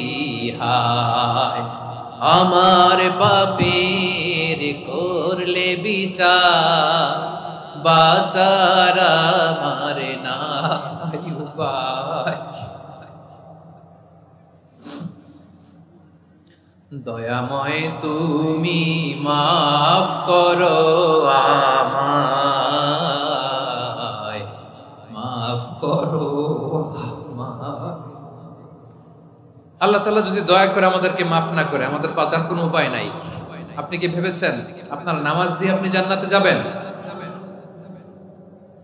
আপনি তাহাজ্জুদ গুজার, সেজদা দিতে দিতে কপালে দাগ ফেলেছেন, এটা আপনারা জান্নাতে নেবে না। আপনি এলাকার সবচেয়ে বড় হাতেম তাই দানশীল, এই দানের ভরসায় বসে আছেন, কশিন কালো না। আমাদের নামাজ, আমাদের রোজা, আমাদের ইবাদত, এগুলোকে মিজানের পাল্লায় উঠালে কোনো ওজনই হবে না। তবে আমাদের একটা কৌশল জানা আছে, আমরা আল্লাহর রহমতের ভিখারি। আমরা সেদিন আগেই গুনার স্বীকৃতি দিয়ে দেব। আমরা বলবো, আল্লাহ তুমি প্রশ্ন করার আগে তোমার একটা কথা বলি, আমারে কিছু জিজ্ঞেস করো না, আমি সব করেছি। এমন কোন পাপ নাই যে পাপ আমারে দিয়ে হয় নাই। তোমার রহমত দিয়ে তুমি জান্নাতে পাঠাবা, তোমার দয়ায় জান্নাতে যেতে চাই, আমল দিয়ে না। পারবেন বলতে? কিয়ামতের দিন আমরা বলবো, আল্লাহ আমার আমল দিয়ে জান্নাত চাই না, আমি তোমার দয়া দিয়ে জান্নাত চাই। তোমার দয়া ছাড়া আমার কোনো উপায় নাই। কারণ আল্লাহ যদি বিচার করে বাঁচার কারো উপায় নাই। আল্লাহ যদি বলে ফেলেন তুই এটা করলি কেন, ওখানে গেলি কেন, কোরআনে 1000 বার নিষেধ করলাম তারপরেও এই পাপে জড়ালি কেন, এরকম প্রশ্ন ছুড়ে দিলে আমার উত্তর আছে? বাঁচার কোনো উপায় আছে? রোজ হাসরে হে আল্লাহ আমার করোনা বিচার, আল্লাহ করোনা বিচার, বিচার চাহিনা তব দয়া চাই, এ গুনাহগার করোনা বিচার। আপনার আমল দিয়ে জান্নাতে যাবেন? কি দিয়ে যাবেন? আল্লাহর দয়া দিয়ে। আল্লাহর রহম আর দয়া ছাড়া কেউ জান্নাতের চেহারাও দেখতে পাবে না। আমার প্রিয় ভাইরা, এই দোয়া আল্লাহর কাছে পছন্দনীয় হওয়ার কারণ 3টা। দোয়ার প্রথম অংশে আছে তাওহীদ, আল্লাহর একত্ববাদের ঘোষণা। এই দোয়ার দ্বিতীয় অংশ আছে তাসবিহ, আল্লাহর প্রশংসা সূচক বাণী। এই দোয়ার 3 নাম্বার অংশ পাপের স্বীকৃতি। তাহলে আমরা সবাই গুনাহগার, আমরা আল্লাহর কাছে পাপের স্বীকৃতি দিয়ে বলবো, ও আল্লাহ ইন্নী কুনতু মিনাজ জালিমিন, আমরা জুলুম করেছি, পাপ করেছি, অন্যায় করেছি, আল্লাহ বুঝতে পারি নাই, শয়তানের ওয়াসওয়াসায় পড়ে, বন্ধুর পাল্লায় পড়ে, নফসের খায়েশ মিটাতে যে আল্লাহ করে ফেলেছি। তুমি গুনাহ না মাফ না করলে আমাদের গুনাহ মাফ করার দ্বিতীয় কেউ নাই। ঠিক কিনা বলেন? এভাবে অনুতপ্ত হয়ে যদি আল্লাহর কাছে দোয়া করেন, দেয়ালে পিঠ থেকে গেছে, কোন রাস্তা নাই বের হওয়ার, ওই মুহূর্তেও আপনাকে বিপদ থেকে উদ্ধার করবে কে? বিশ্বনবী চরম বিপদে পড়লে 2টা দোয়া পড়তেন। প্রথম হলো এটা, লা ইলাহা ইল্লা আনতা সুবহানাকা ইন্নী কুনতু মিনাল জালিমিন। এই দোয়াটা আমরা বেশি বেশি পড়ব প্রিয় ভাই। রাজি আছেন? সবাই আওয়াজ করে পড়ুন ইনশাআল্লাহ। আমার প্রিয় ভাইয়েরা, বিপদে পড়লে বিশ্বনবী আরো একটা দোয়া পড়তেন, লা ইলাহা ইল্লাল্লাহুল আযীমুল হালিম, লা ইলাহা ইল্লাল্লাহু রাব্বুল আরশিল আযীম, লা ইলাহা ইল্লাল্লাহু রাব্বুস সামাওয়াতি ওয়াল আরদি ওয়া রাব্বুল আরশিল কারীম। এই যে বললাম, রেকর্ড হয়ে গেছে। এখন তো আর ইনস্ট্যান্ট মুখস্থ না হলো, পরে মুখস্থ করে নেবেন। আল্লাহ ছাড়া কোনো উপাস্য নাই, তিনি সুমহান, মহা সহিষ্ণু। আল্লাহ ছাড়া কোনো উপাস্য নাই, তিনি সুমহান, আরশের অধিপতি। আল্লাহ ছাড়া কোনো উপাস্য নাই, তিনি আকাশের মালিক, জমিনের মালিক, তিনি সুবিশাল আরশের অধিপতি। সুবহানাল্লাহ পড়েন। এই দোয়াটা কেউ যদি পড়ে যদি এর ওসিলা করে দোয়া করে, তাকে বিপদ থেকে মুক্তি দেয় কে? মনে থাকবে আপনাদের? তাহলে বিপদের প্রথম ধাক্কায় কি যেন পড়তে হয়? ইন্না লিল্লাহ। তারপরে কি বলে আল্লাহর কাছে নিজেকে সঁপে দিতে হয়? দেয়ালে পিঠ থেকে গেলে লা ইলাহা ইল্লা আনতা সুবহানাকা ইন্নী কুনতু মিনাজ জালিমিন। 2 নাম্বার হচ্ছে লা ইলাহা ইল্লাল্লাহুল আযীমুল হালিম, লা ইলাহা ইল্লাল্লাহু রাব্বুল আরশিল আযীম, লা ইলাহা ইল্লাল্লাহু রাব্বুস সামাওয়াতি ওয়াল আরদি ওয়া রাব্বুল আরশিল কারীম। মনে থাকবে? ইনশাআল্লাহ বলেন সবাই, আওয়াজ করে সবাই ইনশাআল্লাহ। অনেক সময় এমন হয়, হঠাৎ বিপদের সম্মুখীন হই আমরা, রেডি হয়ে বের হইছে অফিসে, হঠাৎ অ্যাক্সিডেন্টে পড়ে যাই, হঠাৎ পেটের ব্যথায় অজ্ঞান, এরকম হয় না? আপনাদের হয় না? বিষ্ণু ইসলাম বলেন, আকস্মিক দুর্ঘটনার বিপদ থেকে যদি কেউ বাঁচতে চায়, সকাল সন্ধ্যা যেন প্রত্যেকে এই দোয়াটা পড়ে। সকালে যদি 3 বার পড়ে, সন্ধ্যা পর্যন্ত হঠাৎ বিপদ থেকে রক্ষা পাবে। To be protected from sudden calamity, sudden disaster, sudden calamity, হঠাৎ বিপদ, হঠাৎ ভয়ঙ্কর কোন আকস্মিক বিপদ থেকে আল্লাহ বাঁচায় দিবে। সকালে পড়লে সন্ধ্যা পর্যন্ত প্রোটেক্টেড, সন্ধ্যাবেলায় যদি 3 বার পরে সকাল পর্যন্ত প্রোটেক্টেড। সুবহানাল্লাহ পড়েন। দোয়াটা কি? দোয়াটা হচ্ছে বিসমিল্লাহিল্লাযী লা ইয়াদুররু মা'a ইসমিহি শাইউন ফিল আরদি ওয়ালা ফিস সামাই ওয়া হুয়াস সামিউল আলীম। ছোট না? অনেক ছোট, মুখস্থ করবেন। বিসমিল্লাহিল্লাযী লা ইয়াদুররু মা'a ইসমিহি শাইউন ফিল আরদি ওয়ালা ফিস সামা। ওই আল্লাহর নাম নিচ্ছি যে আল্লাহর নামের বরকতে আকাশ জমিনের কোনো কিছু কারো কোনো ক্ষতি সাধন করতে পারে না। তিনি সর্বশ্রোতা সর্বজ্ঞ। সুবহানাল্লাহ পড়েন, পড়বেন এই দোয়াটা। বিসমিল্লাহিল্লাযী লা ইয়াদুররু মা ইসমিহি শাইউন ফিল আরদি ওয়ালা ফিস সামাই ওয়া হুয়াস সামিউল আলিম। ফজরের পরে 3 বার, মাগরিবের পরে 3 বার যদি কেউ পড়ে প্রোটেক্টেড, যে কোনো হঠাৎ বিপদ থেকে প্রোটেক্টেড। প্রোটেক্ট করেন কে? ওই আল্লাহর নাম নিচ্ছি যে আল্লাহর নামের ওসিলায় আকাশ জমিনের কোনো কিছু কোনো ক্ষতি করতে পারে না। সুবহানাল্লাহ পড়েন। আচ্ছা, এবার আমাদের জীবনে দুশ্চিন্তা আছে না নাই বলেন? Tension, hyper tension, anxiety, depression, চিন্তা, টেনশন নাই এরকম কে কে আছে দেখি? হাত তোলেন। ওই যে হাত তুলছে এক আল্লাহর ওলি, ওই যে টেনশন নাই তোমার, মাশাআল্লাহ। ও না বুঝে তুলছে, জোকের চোটে, জোশের ঠেলায় ধাক্কায় তুলে ফেলছে। সবার জীবনে টেনশন আছে না নাই? এই দুশ্চিন্তা, পেরেশানি, মারাত্মক পেরেশানি থেকে মুক্তি পাওয়ার জন্য বিষ্ণু ইসা ইসলাম 2টো দোয়া পড়তেন। কয়টা? অনেকগুলো পড়তেন। স্পেশাল 2টো দোয়া আজকে আপনাদের শিখায় যাব, শুনবেন না? কষ্ট হচ্ছে? সংক্ষিপ্ত মুনাজাত দিয়ে দেই। ওরে আল্লাহ, আমি তো 9:30 ক্রস করে ফেলছি মাসুদ ভাই, খেয়াল করি নাই। আরো কয়েক মিনিট? ঠিক আছে, ঠিক আছে। পেরেশানিতে পড়লে, টেনশনে পড়লে এই দোয়াটা, প্রিয় ভাইরা, বিষ্ণু ইসলাম যখন খুব বিপদে পড়তেন, দুশ্চিন্তা ওনাকে ঘিরে ধরতো, উনি পড়তেন ইয়া হাইয়ু ইয়া কাইয়ুম বিরহমাতিকা আস্তাগীথ, ইয়া হাইয়ু ইয়া কাইয়ুম বিরহমাতিকা আস্তাগীথ, ইয়া হাইয়ু ইয়া কাইয়ুম, হে শাশ্বত অবিনশ্বর, হে চিরঞ্জীব, বিরহমাতিকা আস্তাগীথ, তোমার রহমতের উসিলায় তোমার কাছে ফরিয়াদ করি। এটা পড়তেন।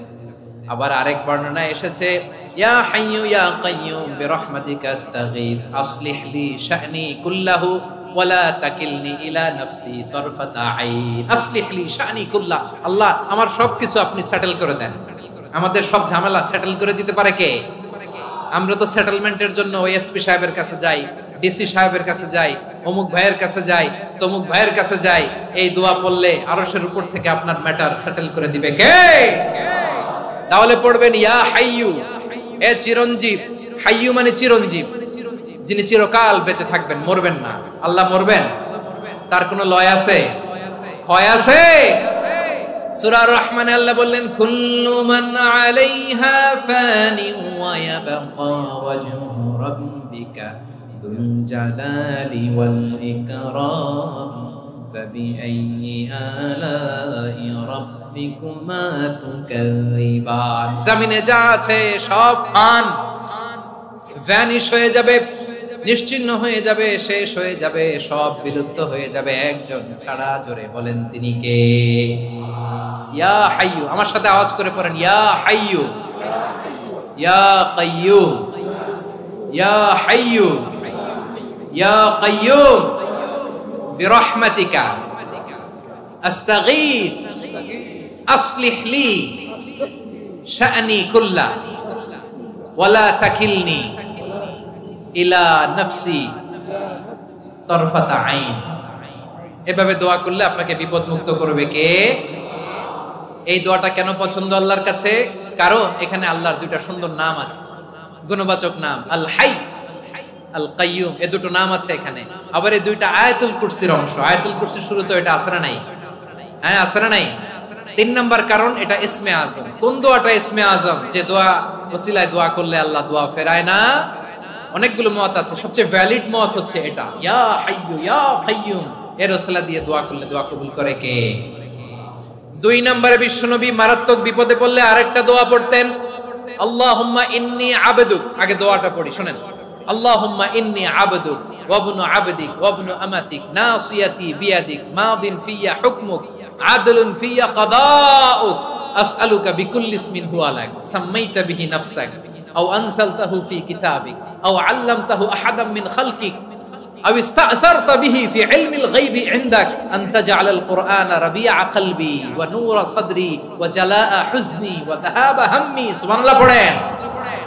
বিষ্ণু বলতেন আল্লাহুম্মা ইন্নী আবদুক, ও আল্লাহ আমি আপনার গোলাম, ওয়াবনু আবদিক, গোলামের ঘরের গোলাম, ওয়াবনু আমাতিক, বাদির ঘরের গোলাম। মানে আল্লাহ আমি আপনার গোলাম, আমার বাবা আব্দুল্লাহ ছিল আপনার গোলাম, আমার মা আমিনা ছিল আপনার বাদী। মানে আমরা গোলাম বংশের, সব গোলাম।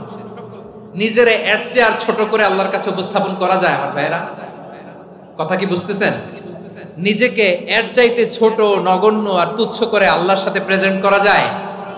বিশ্বনবী বললেন, ও আল্লাহ আমি আপনার গোলাম, গোলামের ঘরের গোলাম, দাসীর ঘরের গোলাম। নাসিয়াতি বিয়াদিক, আমার মাথার চুলের ছুটি আপনার হাতের মুঠোয়। আপনি ডানে টান দিলে আমি ডানে যেতে বাধ্য, আপনি বাঁয়ে টান দিলে বাঁয়ে যেতে বাধ্য। সুবহানাল্লাহ বলেন। পিছনে দুই একজন ভাই দাঁড়ালেন কেন? হ্যাঁ, বসুন। জায়গা চেঞ্জ করতেছে, সেই দুপুর থেকে বসে আছে আমি জানি। মাশাআল্লাহ, কেউ দুই একজন বেরিয়েছে, গ্যাপ পূরণ করতেছে। মাশাআল্লাহ। পড়েন সুবহানাল্লাহ, আলহামদুলিল্লাহ, লা ইলাহা ইল্লাল্লাহ, মুহাম্মাদুর রাসূলুল্লাহ সাল্লাল্লাহু আলাইহি ওয়াসাল্লাম। বিশ্বনবী বললেন, আল্লাহ আমার মাথার চুলের ঝুঁটি আপনার হাতের মুঠোয়। আচ্ছা, এইভাবে কাকে ধরা হয়? যে খুব ছোট, ঠিক কিনা? নিজেকে কত ছোট করলেন বিশ্বনবী। ও আল্লাহ আমার মাথার চুলের ঝুঁটি আপনার হাতের মুঠোয়, আপনি ডানে টানলে আমি ডানে যাব, বাঁয়ে টানলে বাঁয়ে যাব।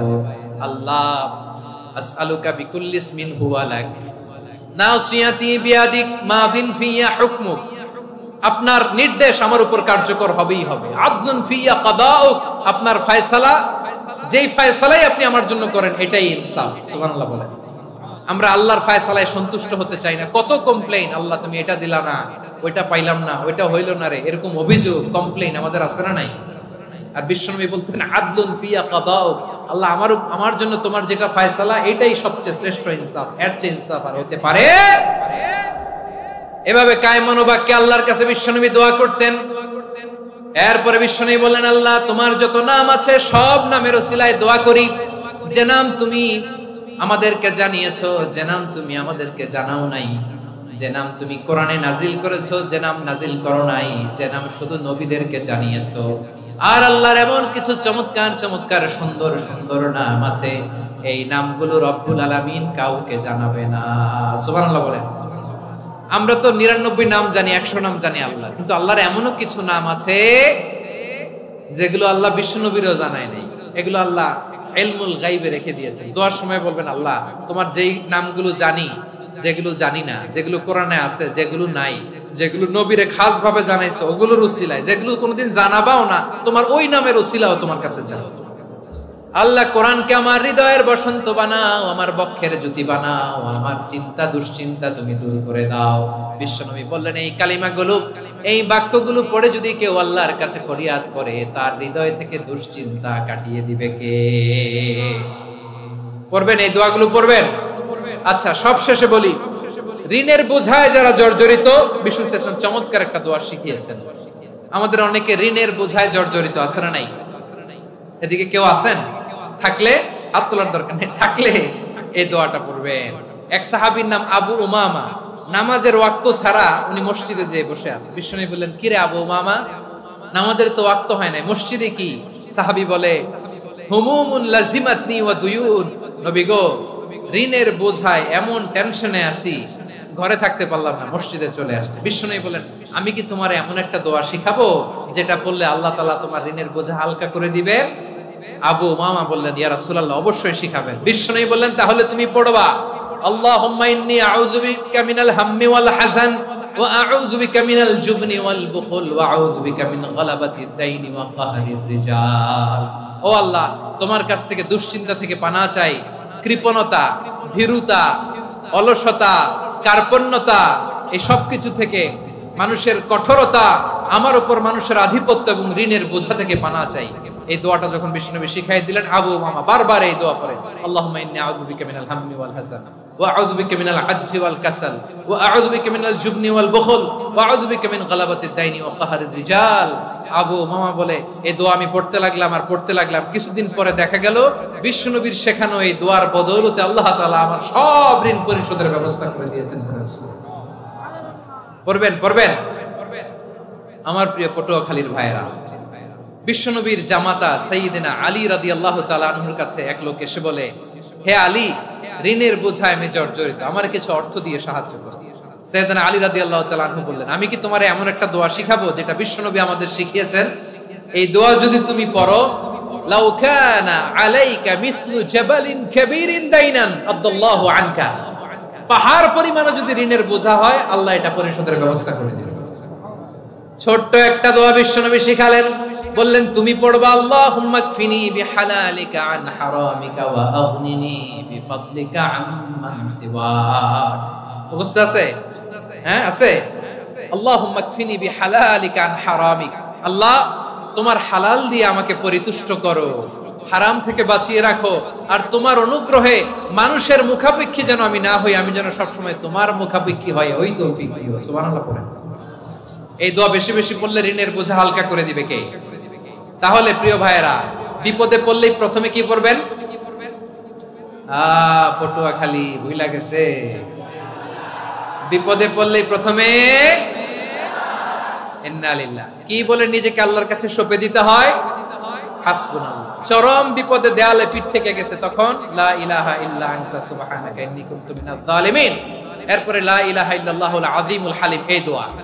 আকস্মিক বিপদ, হঠাৎ যেন কোনো বিপদ আমাকে পেয়ে না বসে, এটার জন্য বিসমিল্লাহিল্লাযী লা ইয়াদুররু মা ইসমিহি শাইউন ফিল আরদি ওয়ালা ফিস সামাই ওয়া হুয়াস সামিউল আলিম।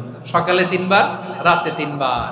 আর মারাত্মক tension, hyper tension, anxiety, depression থেকে বাঁচার জন্য 2 দোয়া, ইয়া হাইয়্যু ইয়া কাইয়্যুম, ইয়া হাইয়্যু ইয়া কাইয়্যুম, মনে থাকবে? আর আল্লাহুম্মা ইন্নী আবদুক, এই দোয়া। ঋণ থেকে বাঁচার জন্য 2 দোয়া, আল্লাহুম্মা ইন্নী আউযু বিকা মিনাল হাম্মি ওয়াল হাযান, এটা। আর আল্লাহুম্মা কফিনি বিহালালিকা আন হারামিকা ওয়া আগনিনি বিফাদলিকা আম্মান সিওয়াক। আর সব সময় পড়ার জন্য একটা আমল দিয়ে যাই, উঠতে বসতে, অফিসে যাচ্ছেন, অফিস থেকে ফিরতেছেন, বসে আছেন, শুয়ে আছেন, ছোট্ট এক শব্দে আমরা যেন বেশি বেশি পড়ি আস্তাগফিরুল্লাহ। আওয়াজ করে আমার সাথে পড়ুন আস্তাগফিরুল্লাহ, আবার পড়ুন আস্তাগফিরুল্লাহ। আল্লাহ রাসূল সাল্লাল্লাহু আলাইহি ওয়াসাল্লাম বলেন, মান লাজিমাল ইস্তিগফার, যে সব সময় এরকম ইস্তিগফারের সাথে লেগে থাকে, জাআলাল্লাহু লাহু মিন কুল্লি যিকিন মাখরাজা, আল্লাহ তাআলা তাকে কোনো বিপদে আটকান না, সে জীবনে আটকাবে না, যে কোনো বিপদে আল্লাহ তার রাস্তা বের করে দিবেন। Way out, you will get a way out, a solution. সুবহানাল্লাহ। ওয়া মিন কুল্লি হাম্মিন ফারাজা, দুশ্চিন্তা মুক্ত হবে। ওয়া ইয়ারযুকহু মিন হাইসু লা ইয়াহতাসিব, এমন জায়গা থেকে আল্লাহ রিজিকের বন্দোবস্ত করবে যেটা সে কল্পনাও করে না। আওয়াজ করে পড়েন সুবহানাল্লাহ। তাহলে মনে থাকবে আস্তাগফিরুল্লাহর কথা। সব শেষ কথা বলবো, সব শেষ আমার প্রিয় ভাইয়েরা। এটা গেল নিজের বিপদ। কিসের বিপদ? নিজে যদি বিপদে পড়েন। অন্যের বিপদ যদি দেখেন, এটার জন্য একটা দোয়া আছে। অনেক সময় আমরা দেখি হাসপাতালে ক্যান্সারের 3rd স্টেজে চলে গেছে, লোকটা হ্যাংলা হয়ে, চিকন হয়ে, হায়রে কি কষ্ট পায়, দেখি না? বিষ্ণু বলে, একটা দোয়া যদি কেউ অন্যের কোনো বিপদ দেখে পড়ে, ওই বিপদ তার জীবনে কখনো আসবে না। শুনবেন? শোনার আগ্রহ আছে? অনেক সময় হয় যে আমরা মহাসড়ক দিয়ে যখন চড়ি, দুর্ঘটনায়, আইরে আল্লাহ, দুর্ঘটনায় মানুষের মাথা একদিকে, দেহ আরেকদিকে, ব্লিডিং, এরকম হয় না? আল্লাহ তুমি হেফাজত করো। বিশ্বনবী বলেন, এই দুর্ঘটনা দেখে কেউ যদি এই দোয়াটা পড়ে, তার জীবনে সে কোনোদিন এরকম অ্যাক্সিডেন্টের সম্মুখীন হবে না। শুনবেন? বিশ্বনবী বলেন, অন্যের বিপদ দেখে কেউ যদি পড়ে, আলহামদুলিল্লাহিল্লাযী আফানি মিম্মা বতালাকা বিহি ওয়া ফাদ্দালানি আলা কাসীরিন মিম্মান খালাকা তাফদীলা, মানে প্রশংসা সেই আল্লাহর, যে আল্লাহ তাআলা তোমাকে যেই জিনিস দিয়ে পরীক্ষা করেছে, আমাকে ওইটা থেকে বাঁচিয়ে দিয়েছে। তোমাকে আল্লাহ যেই বিপদে ফেলেছে, আমাকে ওই বিপদ থেকে তিনি মুক্ত রেখেছে, আর তার অনেক সৃষ্টির উপর আমাকে তিনি প্রাধান্য দিয়েছে। সুবহানাল্লাহ পড়েন। যে কোনো বিপদ, কারো ক্যান্সার দেখে যদি এই দোয়াটা আপনি বিশ্বাসের সাথে পড়েন, জীবনে কোনোদিন ক্যান্সার রোগে আক্রান্ত হবেন না। দুর্ঘটনা দেখে যদি পড়েন, ওই দুর্ঘটনা আপনাকে স্পর্শ করবে না। যে কোনো কারো বিপদ দেখে যদি কোনো বিশ্বাসী বান্দা এই দোয়া পড়ে, বিশ্বনবী বলেন, লাম ইউসিবহু যালিকাল বালা, ওই বিপদ তাকে আর ধরবে না। উফিয়া মিনহু মিন যালিকাল বালা কাইনাম মা কান, সে যতদিন হায়াত পাবে কোনোদিন ওই বিপদ তাকে স্পর্শ করবে না। এই দোয়াটা পড়তে রাজি আছেন আমার প্রিয় ভাইরা? তাহলে পুরো আলোচনার সেন্ট্রাল থিম হচ্ছে আমাদের জীবনে বিপদ আসবে, কষ্ট আসবে, দুঃখ আসবে, কিন্তু বিপদে আপদে আমরা হাল ছেড়ে দিব না, হতাশ হব না। মুমিন হতাশ হয় না, নিরাশ হয় না, হাল ছেড়ে দেয় না। মুমিন ভরসা রাখে একজনের উপর। আওয়াজ করে বলুন, যিনি কে? বিপদে পড়লে আমাদেরকে উদ্ধার করে কে? আবার আমাদেরকে যদি কোনো নেয়ামত আল্লাহ দিতে চান, ওইটা কেড়ে নেওয়ার ক্ষমতা কারো আছে? তাহলে আমরা কানেক্টিভিটি বাড়াবো কার সাথে? আমাদের প্রার্থনার ফরিয়াদের হাত তুলবো কার কাছে? রাজি আছেন পটুয়াখালীর ভাইয়েরা? মনে থাকবে কথাগুলো? আল্লাহ তাআলা আমাদের সবাইকে কথাগুলো বোঝার ও আমল করার তৌফিক দান করুন।